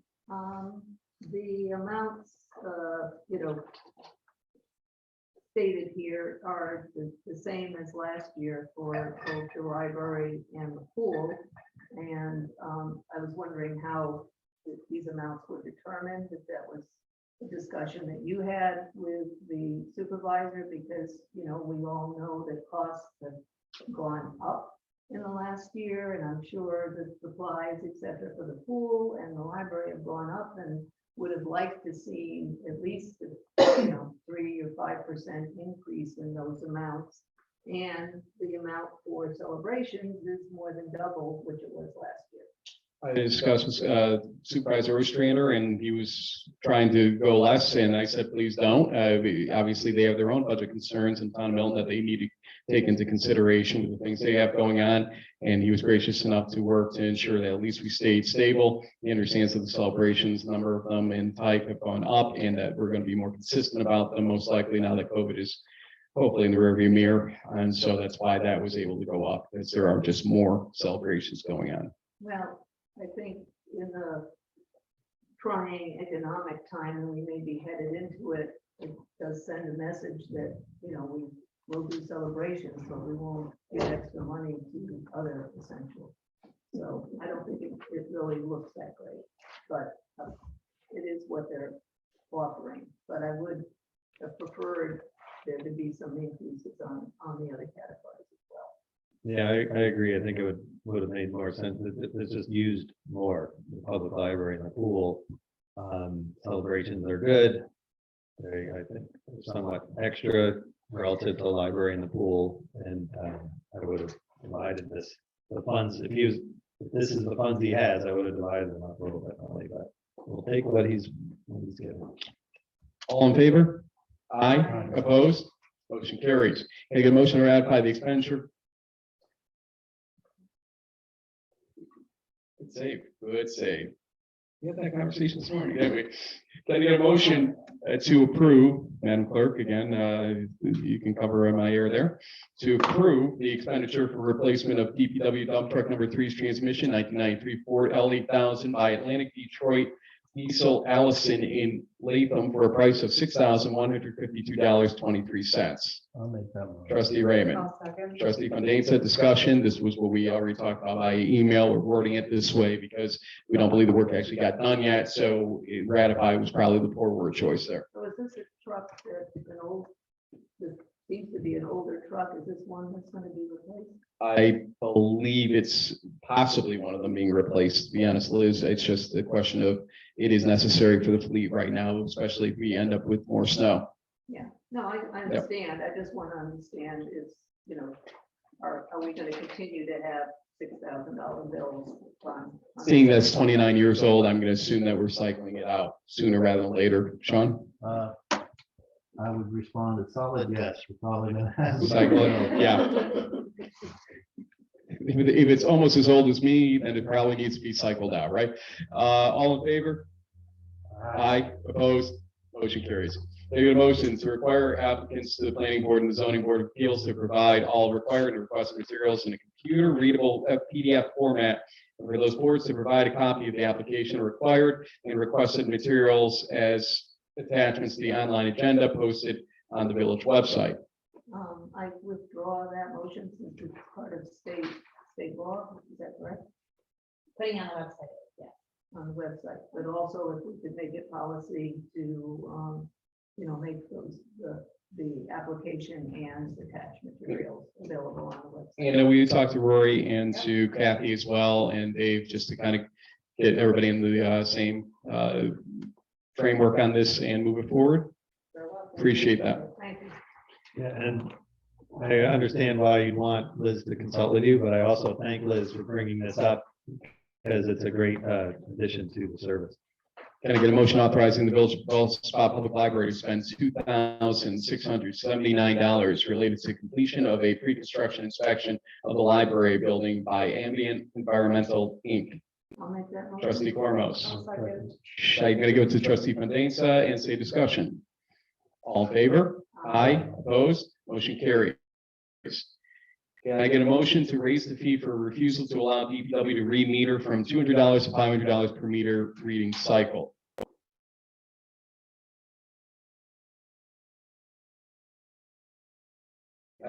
I would like to start because Carl and I were talking about this also today. Penalties are a tough thing in law because you have to legally justify what the penalty is related to administratively for that cost. You can't just do penalties to do penalties. And we're concerned that $500 may be a little bit high by some standards. Is that what I took from our conversation earlier? Yeah, if you can justify $500, that's absolutely fine. If you can justify $1,000, that's fine, but you have to be able to legally justify, you know, it's not just taking a number out of the air. So if you can feel you can defend it, that's fine. I would suggest, in the spirit of the idea, that we state that the penalty remains at $200, but upon compliance, upon what happens here, $300 of forced escrow is forced upon them to cover any additional water usage that's discovered once that meter eventually gets read for at least, or for a 12-month period rather. And that money can be repayable if it's not expended within those 12 months, something along those lines. Does that make sense? Well, I still think raising the base fee to, because 200 doesn't seem to have done much, according to Bob. So, maybe bring that up to 300 and then, get an escrow from them to cover, their additional use. Sean, you were smiling like I've never seen you smile before. Go ahead. Almost in with the mic. No, I'm good. Sorry. All right. Well, is it legally justifiable to say, well, 200 didn't work, so we're raising it, or that's not? I don't can't think say so. that? That's really No, the question. No, you have to be able to say, well, it costs us $200 of staff time and whatever. And now we're saying, no, it really doesn't mean that. It costs us the same amount, but we want you to pay $300 more. Right. Could we justify by saying minimum payment is 30,000 gallons and you may, because we cannot read your meter, we can't verify that you're using under the minimum, so that we would charge double minimum? Would that be an argument? I think that I don't think you're going to be in a position any better than you are right now. Insofar as what is that hammer? You want a hammer of sorts, I guess, is where we're going with this, or whoever made this motion. And that doesn't hit me as that kind of hammer, and also kind of creates a distinction between in village and out of village too, because of the differing costs for that. Now, it's a tough one. I agree, but I don't know what the extra penalty does or doesn't do. But maybe saying that, hey, we are going to have a place to get money from once you show us that meter reading. Because my fear is that some people, not all of them, but some people assume that they have a usage that might be high, might be outside the base, and don't want us to see it for whatever reason. Not everybody, and there aren't 1,000 of these going on, but it's something to cover the idea that, well, we got $300 your money, and if you don't come back soon, now we've got administrative costs for escrowing at least on this too, that would permit us to keep some of that most likely. I might suggest that we rework this for the next meeting into something as an in-between. We just have to figure out what would work. I think the escrow idea is good because you gotta write us a check that we're holding your money now and make that substantial, and then you don't deal with the penalty thing. You could say $500, you gotta write a check for us. You're not gonna let us in. I don't know what our ability to force them to pay that is. That not, because that's not, oh, sorry. That's not something that, we can have the county collect, right? Yeah, we'd have to figure out the exact mechanism to do it, but it sounds like we got a consensus to figure out something as an additional hammer here, but we understand that we have limits on what we can exactly do. I just want to say, I also think that's a good idea. Explore and see how it gets written out, but it seems to make sense to me. I want to know that Liz, you had a good idea. Motion to adjourn? Just kidding. Can I get a motion to table that motion? I'll leave the motion. Trustee Fandesa, I'll second. trustee Cormos, all in favor? Aye, opposed, motion is tabled. Can I get a motion to procedure? All motions from the trustees and mayor must be shared with all board members no later than noon on the Thursday before the Board of Trustees meeting. Motions we place in the agenda items for consideration section of the Board of Trustees meeting agenda in the order that they were submitted to the entire Board of Trustees. No more than 2 motions per board member that were not submitted by the Thursday noon deadline will be considered for a vote at the subsequent board meeting. Any motions submitted after the Thursday deadline will be placed in the other business section of the agenda. Motions submitted prior to the Thursday deadline can be withdrawn or edited by the original author for the published agenda prior to the Friday at noon agenda deadline. It can be amended at the board meeting without it being considered a new motion. All right, so I'll make the motion. Okay, trustee Baskin, I'll second. trustee Cormos, discussion. You couldn't keep a straight face when I read the whole thing, could you? I know, it's very long. Let me just explain what's mine. I'm trying to, so partly responding to the members of the audience who have suggested that we move our motions up and they submit them earlier, and partly because I'd like to see our motions earlier. Hopefully the idea behind this motion is to incentivize all of us to submit our motions earlier than they have been. Historically, me, Liz, and Sean, if we have motions, we'll submit by Thursday deadline, but often we don't see what motions you and Bernadette have until the Friday afternoon agenda. But according to Carla, the rules of procedure say all motions are supposed to, which I didn't realize even. But so that's the clarification part. And then just trying to incentivize all of us again to move our motions up so that we can discuss them and if we have comments, have time to adjust them. The earlier you put your motion on, the higher up on the agenda it gets. So I don't know how much of an incentive that is, but I've also noticed that in general, me and Liz's motions in particular always end up at the end of the agenda, and we could even playing field there. These two motions, this one and the next one, actually I submitted like weeks ago and asked for feedback. And I'm still open to feedback. I know it's long, there's multiple parts to it. But that was sort of the impetus behind it, was to try to get all of us to just move our motions up earlier. And if there's impediments to that, I guess that we could talk about. No, a couple things. I know Jennifer did actually, and I knew when she was reaching out as somebody that's most directly involved in the process, I said, go ahead, give your comments, and I will sign off on them based on the fact that she's exposed to this almost as much as Terry, if not more so than Terry, in this whole thing.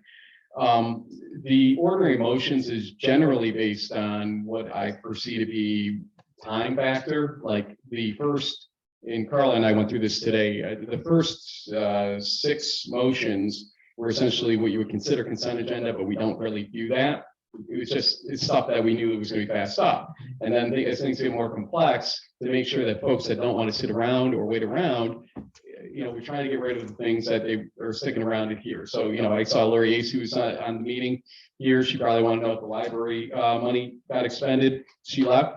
More power to her at this point in time, and I can't blame her for them at that time. So, and sorry, Lori, to use it as an example if you're out there and hear this eventually. But sometimes when I make a misjudgment in that respect, I skipped over to say, hey, this is gonna be a controversial one. Let's get the next one. We'll go back to it later. We've done that as well. So I try to be respectful to ease of passage, because that was recommended to me multiple times. It seems like I get a lot of back and forth on this. Yeah, I hear you. I mean, I guess my impression is the understanding of what's controversial depends on your perspective. So there have been motions that you submitted that were going to be controversial, but they're not controversial in your mind, but they are in our mind, and vice versa. So it's not always that consistent that all the controversial ones that go at the end. I've noticed some bias in the. Well, I don't know if that's, sorry to jump in, but like, for instance, when I had a motion to move the time of the meeting, I believe it was like maybe second to last or the last motion. So, I mean, if we think it's going to generate conversation, and it did, I don't think that it's necessarily intended. Sometimes we just haven't realized that we're not all on the same page on an issue.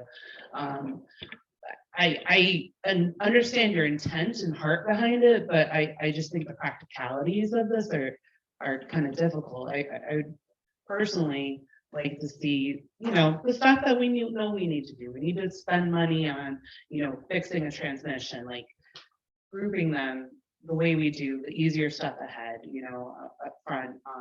I like having the space to kind of not feel pressured that we have to get a whole agenda done because it's behind this one motion, So I'd like to continue as we are, and maybe this, to be honest, this system of forcing ourselves to kind of pause and share the mic has really helped us a lot tonight. Like, I thought there was going to be some stuff that was going to be a tough conversation that went far smoother than I expected. I don't know if you'd be willing to just maybe continue trying with this new system and seeing how we work out. And if you think there's something that's really important, I don't know, I can talk to the mayor about it. I think You agree to put your motion, because we often don't see these motions before Friday at, late afternoon, or is that possible? I was gonna get to that. So here's what we've been trying as Carla and me the last two meetings, because I know what her experience in other municipalities is, and I also know that she only has so much time in her life to get everything done. So generally what I've done on Monday or early Tuesday, the last couple of meetings, in fact, I did on holiday last week, and then she had to get back into the swing of things, so you can see where this is going a little bit. I list out, hey, these are the things that we need to really take care of this week for the agenda. Here are some things that we might need to consider, like the discussion about the discharge. I can't find the law. Can you find it? And should we discuss it, or how should we handle it? And we don't, in this case, this week, we didn't get to talk until Thursday, late afternoon in the first place. Now, obviously, that's too late to generate it with the office, the agenda for Thursday. So now we'll move to Friday. And she also wanted to check a couple of things that she explained in her memo to us too, on something that I wanted to hold off on with this. It's not being done intentionally to harm or hurt. It's actually being done to not put a bunch of things out there for you guys and then be like, okay, just kidding about 3 or 4 of those things. And so it is actually a cooperation going on between her and I, to make sure that I know what she's going to be able to produce, and I'm going to be able to give you accuracy when it comes to this agenda. And I do want to distinguish between the agenda, like the discharge, there was no motion. Was there a Right. motion? No, it wasn't. So, and just motions. And that's actually why I added another sentence or two to the end, because when you do submit a motion early, there is a better chance you might need to modify it. Like, people shouldn't feel, oh, if I put it out there 2 weeks ago, or, 2 weeks early, I can never touch it again. So even if, your motions aren't final, like you need to talk to Carla and it's Thursday, but if you could let us know by Friday or whatever, as soon as possible, so we can start thinking and talking, asking questions, whatever, researching, that this topic will be a motion on the agenda, that would be helpful. Even if it's a draft, you just say, this is a draft motion, but it's not final, but this topic will be, you know what I mean? Well, there's a difference between the, the old and new business, and those are topics, and I can see, adding one late. But the motions, I think, really should all be in from everybody on Thursday, and it, as you said in this motion here, you could add up to 2, beyond that, and I think, otherwise, like Ben said, the 3 of us have been getting our stuff in by noon, because we know it won't get on the agenda unless it does, and we don't see yours until, it was 3:30 Friday before we got a thing. So I think those should, be the same timeline. I would suggest that you reinstitute a consent agenda for, that was used by Larry. He instituted that very early in his term, and I think Christine continued it, and it was a way, put in all the things that you think, and we have the opportunity to pull one out if we think it's something that needs discussion. But otherwise, you can say yes to, 4 or 5 motions all at once. I don't think that's where we really lose time, though. To be honest with you, the 8th rep took 4 minutes. I mean, that's not where this is going in that respect. It does address the issue of some are routine that we all, controversially, you get, those that are obviously get out of the way, and the rest, the order can be switched up so that we're not always. One note, for instance, those contracts came in Friday morning. And so, I'm not gonna sit here and say, hey, wait 2 weeks before I tell you whether we're accepting your money or not, Bill. No, but that's why there's this extra, I'm okay not having the motion if we have a general understanding, that, and we'll see how it goes, if you guys could give us your motion Wednesday after, motions, not the agenda, the whole agenda, but just the motion. By what am I saying? Thursday afternoon is the. Well, here's what I'll say, and Carl, I don't mean to turn this to you, but will you be able to provide feedback by, let's say, Wednesday-ish on a Monday email where we begin to kind of catch up and figure out what we need to do for that next meeting? Maybe. I I do speak to people other than Frank. I know he keeps saying, I talked to Carla, I talked to Carla. We do speak to other people. I think the concern, as I was reading this, and just from my year of being here, the issues don't seem to be motions made by everybody, but it's the old and new business. That's where most of the issues Well, are. We don't touch that at all. no. But that was exactly, and I brought that up with the mayor today. I said, well, this is great, but it just says, but the rules of procedure already say do this. Well, So I guess, I will do the best I can with information for a motion. Yeah, I mean, but I don't even, I review the motions and usually I don't have any comments on the motions themselves. And the motions are the key. And again, they can be changed, like even if you send it, and I've done this, I send a draft motion out, and I'm like, this may not be the final word, and please let me know what you think. But at least I'm talking about that topic. And the reason, where was I saying? Oh, the reason motions are important to get earlier is that's where we're actually making a decision.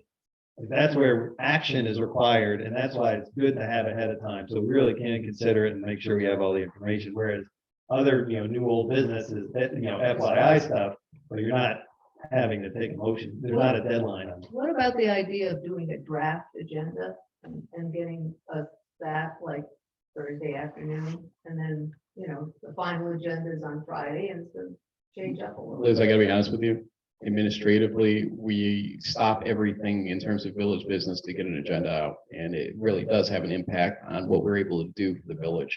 And that's why I hate scurrying on Friday to do it. But at the same time, for Monday through Thursday, except for the, a little bit of time I get to try to reach out to Carl about this, we're handling the village's business in terms of the stuff that we can get done, the decisions we have to make, and the meetings we have to have. So while I appreciate, the idea is to try to get you accurate information, I'm trying to get you the most accurate information in terms of an agenda while doing village's business here too, and making sure we're not just agenda preparing machines in Village Hall. That's not fair to the residents either.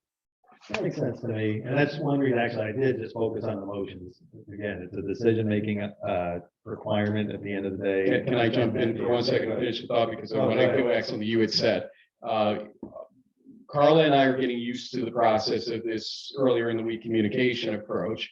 Will you let us continue to explore how it works and perhaps get you something in terms of, hey, on Thursday morning, if Frank writes that, hey, we're going to be going for A, B, C, and D, can't guarantee you on E, and there may be an app that we'll discuss tomorrow, basically. Yeah, I mean, that's basically what I'm asking for, is some indication of what the motions will be by Thursday at noon. It don't have to be final, but we know it's something to think about, like maybe it's a big decision about, a fire truck or something else that we didn't know was gonna be on the motion on the agenda. We should know that even if the motion final wording is not there. Can I ask you for something in return?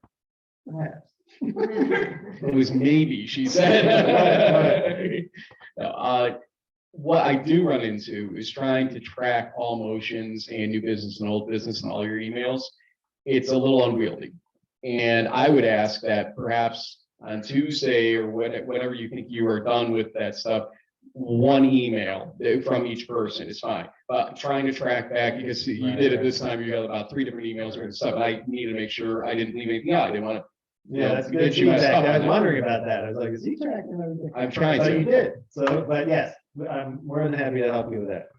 Okay, so motion to table the present motion. Yeah, table motion with the understanding that we're all gonna try to get our motions, even if they're draft, out by Thursday. Can I get a second? Okay, so trustee Baskin, trustee Fandesa on the motion and second, all in favor?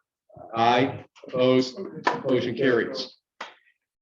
Can I get a motion that all social media communications concerning village business will be posted on the official Village Ballston Spa Facebook page? These include but are not limited to postings concerning village news updates and village related current events posted on the official Facebook page of Mayor Frank Rossi. Posting in the official village Facebook page will take place within 24 hours of posting on the Mayor Frank Rossi Facebook page, minus any political commentary. I'll take the motion. Trustee Baskin. Trustee Cormos. So. Hold on, discussion. All right. So you should not, this is not meant to point fingers at you as if you're doing something wrong. You're doing nothing wrong by posting what you're doing on on your Facebook page. Thanks, Dad. In fact, it's a compliment because it makes us realize how many good announcements, important announcements there are to make about the village that you do a village service. So, but in addition, those announcements I feel are like should be on the official media of the village because they are official about official village business. So, you know, if we get a fire truck or if there's some other event happening, it's a village event. In addition to your Facebook page and all of ours, but we're not as active as you are. I'm certainly not. It should go on it's not about you, it's about improving the village Facebook page. Like because you did a good job and it's like, oh, look at, again, it brought up the issue that there's all these good things happening. They need to go on, in addition to your page, they need to go on the official page. And so the question is, how can we get, and Christine's point is also well taken, not just the Facebook page, but the website, because there are certainly a lot of people who don't do Facebook. So again, I don't know if we need a motion or just a discussion about this. How can we get that? To clarify to the public, just briefly, Liz, if I can, to clarify the public, I do not even have the credentials for the village's Facebook page, and I've done that intentionally because I don't want to touch off a discussion, disagreement, whatever, because I post something that's considered political or problematic or whatever. And I actually want to turn to Terry because she's the person that administers the Facebook page currently. And we gave her a microphone that looks real nice over there. It's been barely used. The battery's probably fresh still, in fact. Terry, what is the genesis of the policy and why is it run the way it is, et cetera? Facebook page was created simply to give information on meetings, closings of village office that were not planned, you know, holidays or whatnot, bad weather. It was, we wanted to keep it to that minimum because we don't want anything political on that page. We don't want comments because we don't want people arguing. And also it takes time for someone to moderate all that. That's the reason it was created. And it hasn't been changed through any other mayor because the other mayors agreed that that was a good purpose for it and the only purpose for it. I'd like to suggest, as I did over email, that people look at the town of Milton and the town of Ballston's Facebook page. It is much more interactive, much more attractive. It has more information and it resembles your mayor page. Clearly, you have the ability, you yourself, or whoever works with you on your Facebook page, to produce very attractive posts. And, you know, I have no problem with you creating those posts as long as there's no politics. When you say, you know, the water meter broke over here, or, you know, the fire department's doing a great job, there's nothing political about that. And a lot of your pages aren't political or you know, can be easily made non-political and become the village's Facebook page. Because, you know, you don't see the supervisors of Milton and Ballston posting that stuff personally. I see Mayor Kim doing it.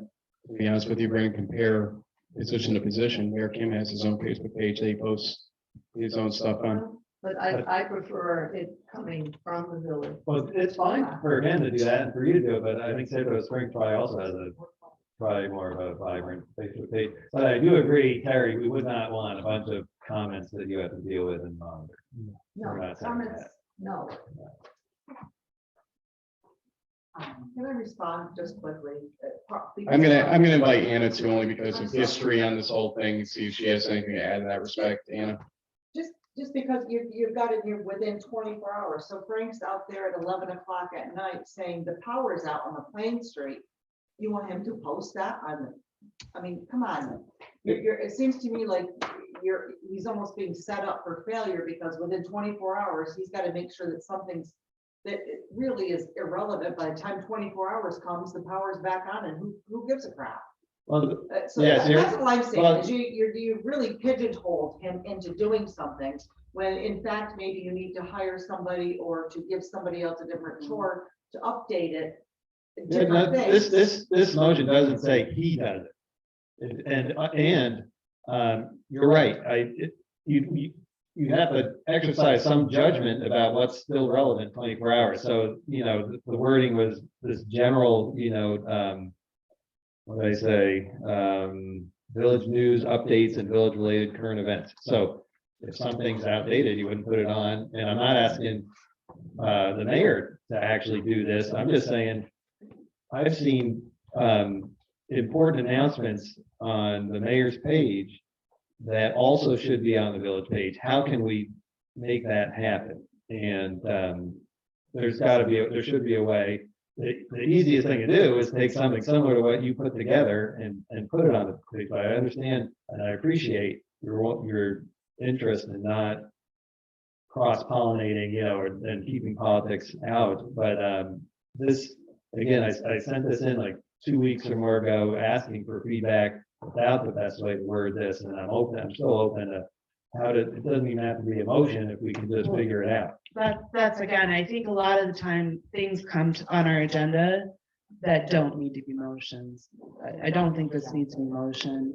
And I said that when I submitted the motion. Yeah, and I'd you just know, like to it's- talk about what does that, what is this gonna look like? Well, I guess this is what I've been saying since I've been on this board, that there's a lot of like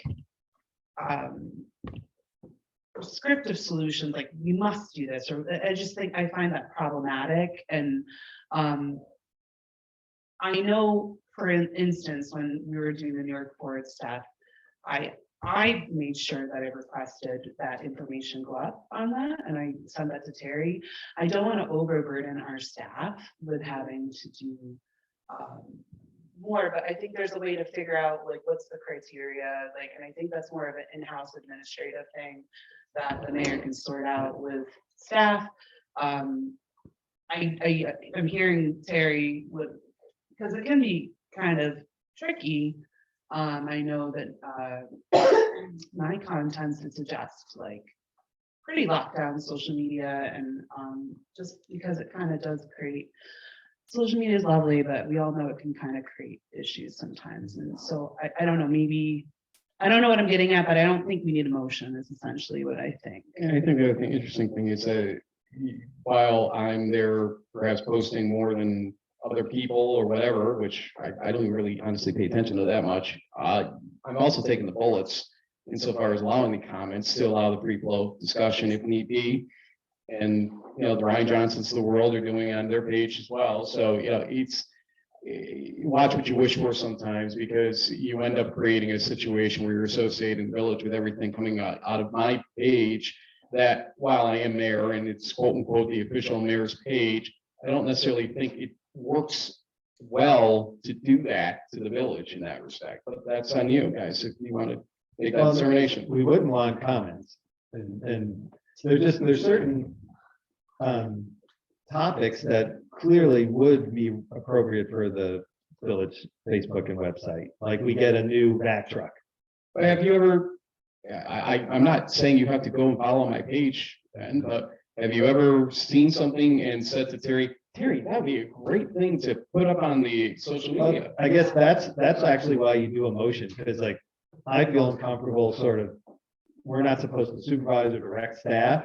And so. We should put an email and say, hey, Jen, hey, Terry, I appreciate like that. I appreciate that green light, but that's why you do motions, is because we're the policy body. And so this would be a policy, and then you would figure out how to implement it. I don't know how to implement it best, but you would have a direction, and that's why you do a motion. Now, Jen offered to brainstorm around this, and I appreciated her offer, and maybe she could also be part of the conversation, not necessarily right this second, but just in general about how to do this. I think really it's up to you as mayor. You oversee the employees and stuff, is like Ben said, to figure out a way. And if you're already producing this material, I have no problem with you saying, Terry, put this on the village Facebook page. If it's an announcement or something that, clearly is non-political. I think it should be and then I think you have a system where Facebook posts get onto the website automatically. Because at least I had that online. If I posted something on Facebook, it'd appear on a section of my website, so you don't have to like double it. So I think we have that. Oh, we do have that. So if If we up the content and the materials on the Facebook page, you don't have to do anything to get it onto the website.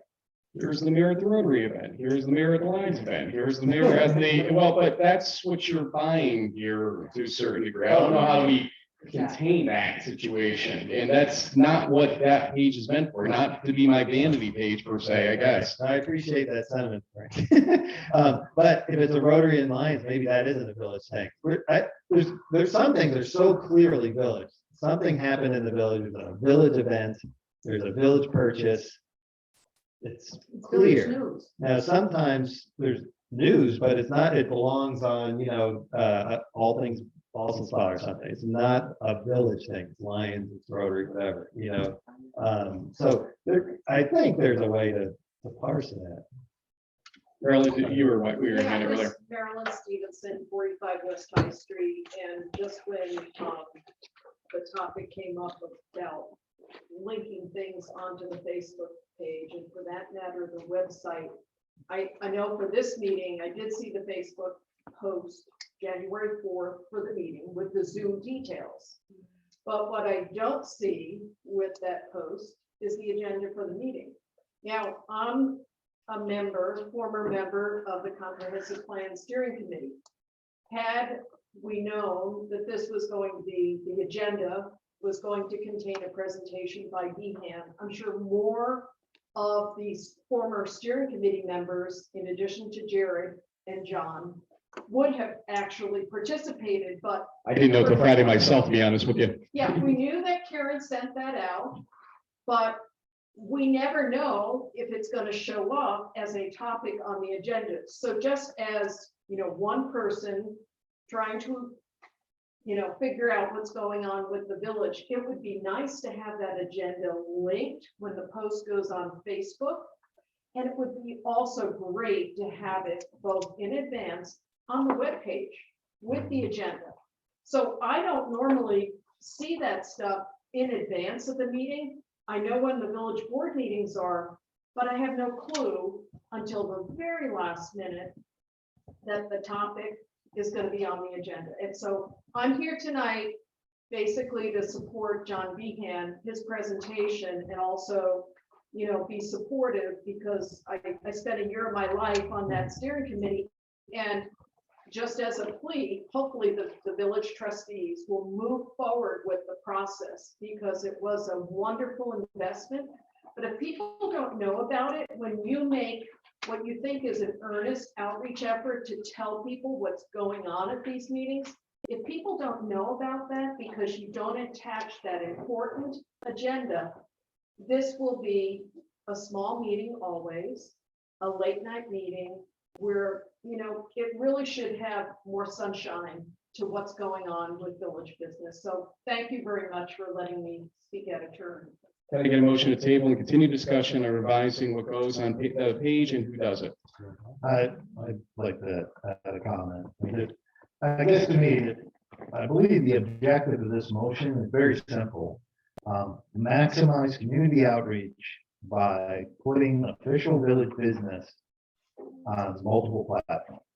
And I think that's a simple, easy way to understand it.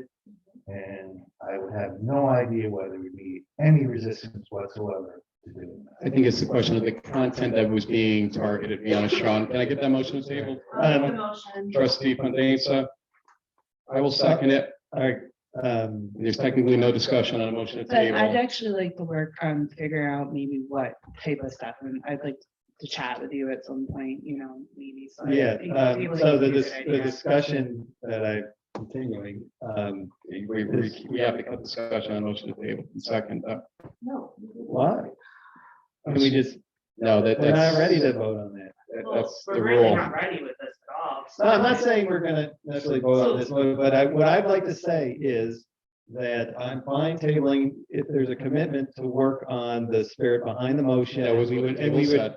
and, all right, okay, and we'll revisit next meeting what the progress has been. So, Okay. I'm not gonna do roll call. All in favor? Aye. Opposed? It was unanimous, it sounded like, so we'll go with that. Other business, how do we want to handle need, and you may think it was trying to add extra devices here, but it does not seem to be that it was the extra devices. It seems like it was happening even when we shut down the other devices. So I think that we just had a bum internet night and possibly a bad Wi-Fi day here, and we got to investigate over the next 2 weeks what that is. Because I think it looked good, except for the fact it froze up and everything else that occurred. Everything Tonight. that came up when it crashed said it was an internet issue, didn't say anything. I mean, everything else was working It fine. is, because I am kicked off every Right. 2 seconds. So we got to work on that. We will work on that. But I need some ability to do something. We should probably ask for feedback from the remote people of how the sound was, make sure we were heard. So I'd be happy to make a motion to authorize the mayor to investigate, ways to improve the Wi-Fi down here. So we can We have. don't need a motion for that. I don't know, do we have needed motions? Well, then I You encourage. don't like I motions, don't- remember? I don't need a motion, but I certainly Hold on, encourage let me, it. hold on one second, Chris. Let me ask this. If Ray Otten is out there, Ray, can you raise your hand real quick? Because I do want to know how the sound was generally before we investigate this. I could tell you Ray Otten said the sound was great. When Okay. it was up. Thank you, Ray. That was record time. I was chit chatting with him for most of the. Go ahead. beginning of the meeting. Ray is raising his hand, so go ahead. Okay, all right, hold on. Yeah. Just out of curiosity Yeah, at this we'll point. figure out- Not we familiar with can. this. Ray, go ahead.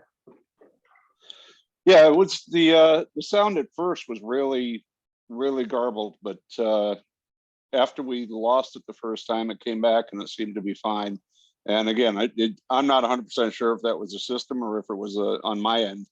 But yeah, since that first time, and I made a note to Jen that everything was looking good and sounding good, and we had the separate screens, we had the single screen like we do now.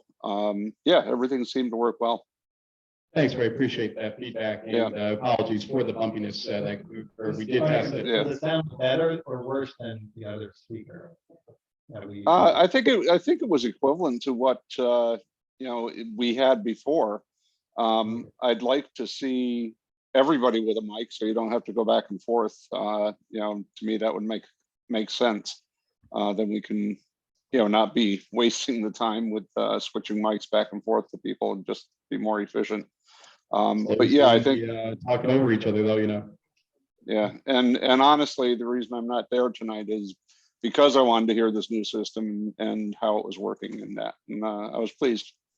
Well, thank you. We'll keep working on it.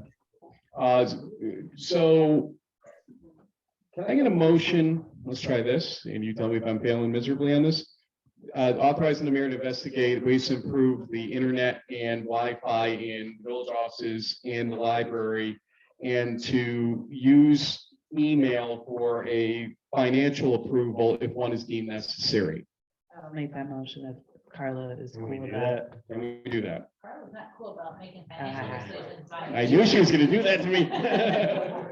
Well, just one more Gotta meeting. get and we'll do it then. Can we identify, you said we had already identified or set aside a budget. for That's this. the tough part of this, yeah. And if we identified that budget line, then we could just say not to exceed, right? Not to exceed $1,000, which I think I would be able to do anyway. I think it might have been like $4,000, but don't quote me on that. We don't know what it is. It wasn't just on internet, it was on like cameras. Well, the camera is feeding The into whole the, system. that camera is a Wi-Fi camera, so it actually has to go through our internet to get to that computer, et cetera, so. Well, I don't know that we need a motion, but I support the idea of improving. our Okay, internet connection. I'll work on it. We'll work on it collectively. We'll see where we can go with it.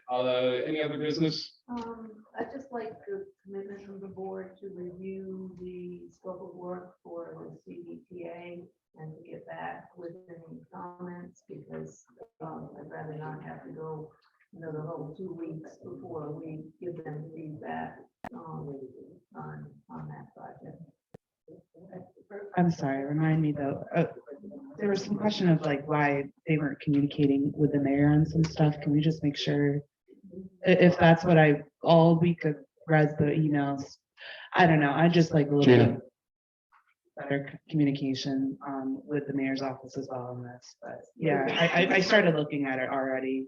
I mean, it's more technical and there are some issues where I would like to see them either write for the consultant or give us some indication of what the public feedback is going to be, because that was missing. And they also called us a town, not a village. Yeah. So, you know, I mean, there's. I shared your concern about curb extension possibilities, because I don't know where the hell those will go in that, on that part of the street there.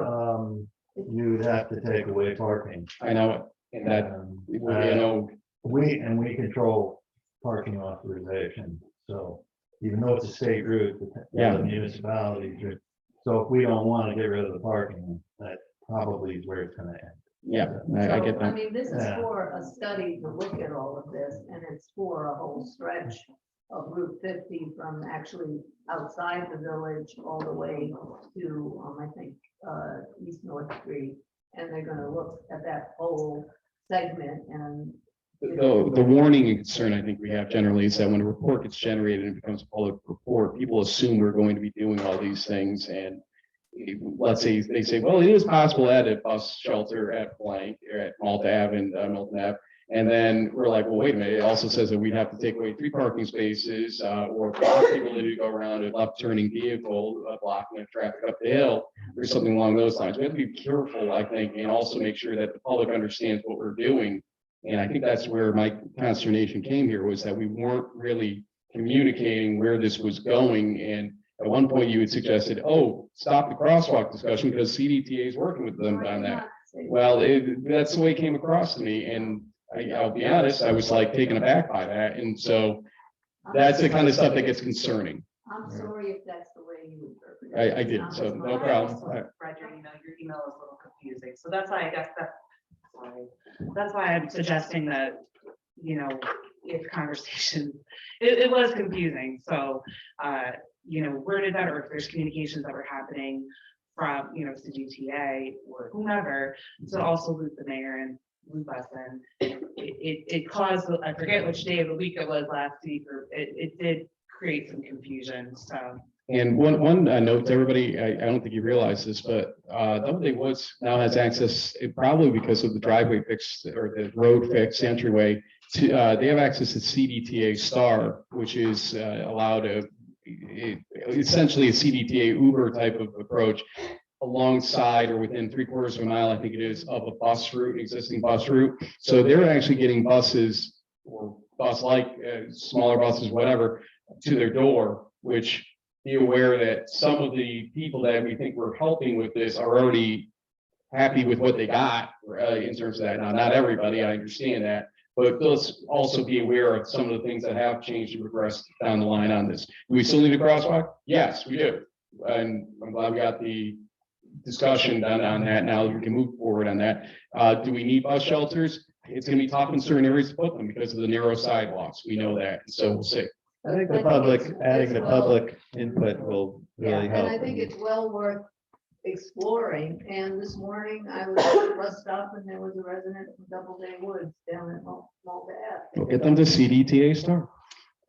Yeah, I would only add that, you know, I went through the scope, quickly, and we may want to define within the scope that after they do their initial data collection and come up with preliminary concepts. Yeah.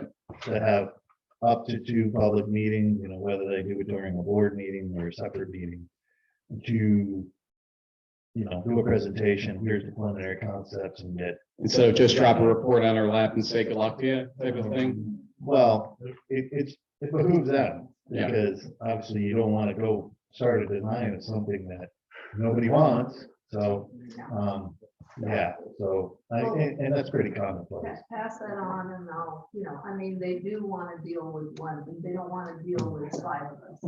Not 5 of us, but certainly, again, looping in the mayor's office is important, so. Okay, don't believe we have any need for executive session. Can I get a vote? No. I've requested a legal advice session after this or during the week. So Carla, given the time, you want to do it now, or do you want to do it at some other time?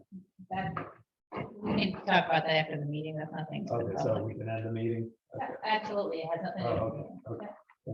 And I have a motion that the attached vouchers be audited and the meeting be adjourned at 10:05 PM.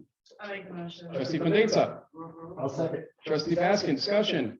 All in favor? Aye. Opposed? Have a good week and 2 weeks, actually, folks. I never got guidance on how to get in front of the board for budget. No one answered that question. What do I have to do? As a nonprofit or as a person? Well, as a nonprofit and for the village events, we need a budget. Well, I'm gonna be contacting you to give us what you need ultimately, and so it's gonna be events and celebration. So we'll have you at the table for that discussion if need be, so there's that That's what part I of it. wanted to know. Okay, so there you Actually, go. the one, something I didn't. The meeting's over. Just go. Other nonprofits last year, Yeah, they filled out a What? form that said this is what we'd like. right. And that's what I need to know. I Okay, have so to fill there's out the part form. two. Well, we will get you ready for that. They're actually, I was told there's a form, but we didn't see a form, but we do send out emails saying, this is what you got last year. Is this gonna be what you want this year? Or if you need to change, you gotta give a justification. And we do that to standing nonprofits who have already gotten the, Okay, so what about a new nonprofit? yeah, I'd say, well, I mean, the mayor's the lead on this, but you can send in a proposal or request. for a That's budget. what I needed to know. And again, this is why this way the public comment is tough, because nobody answered my question.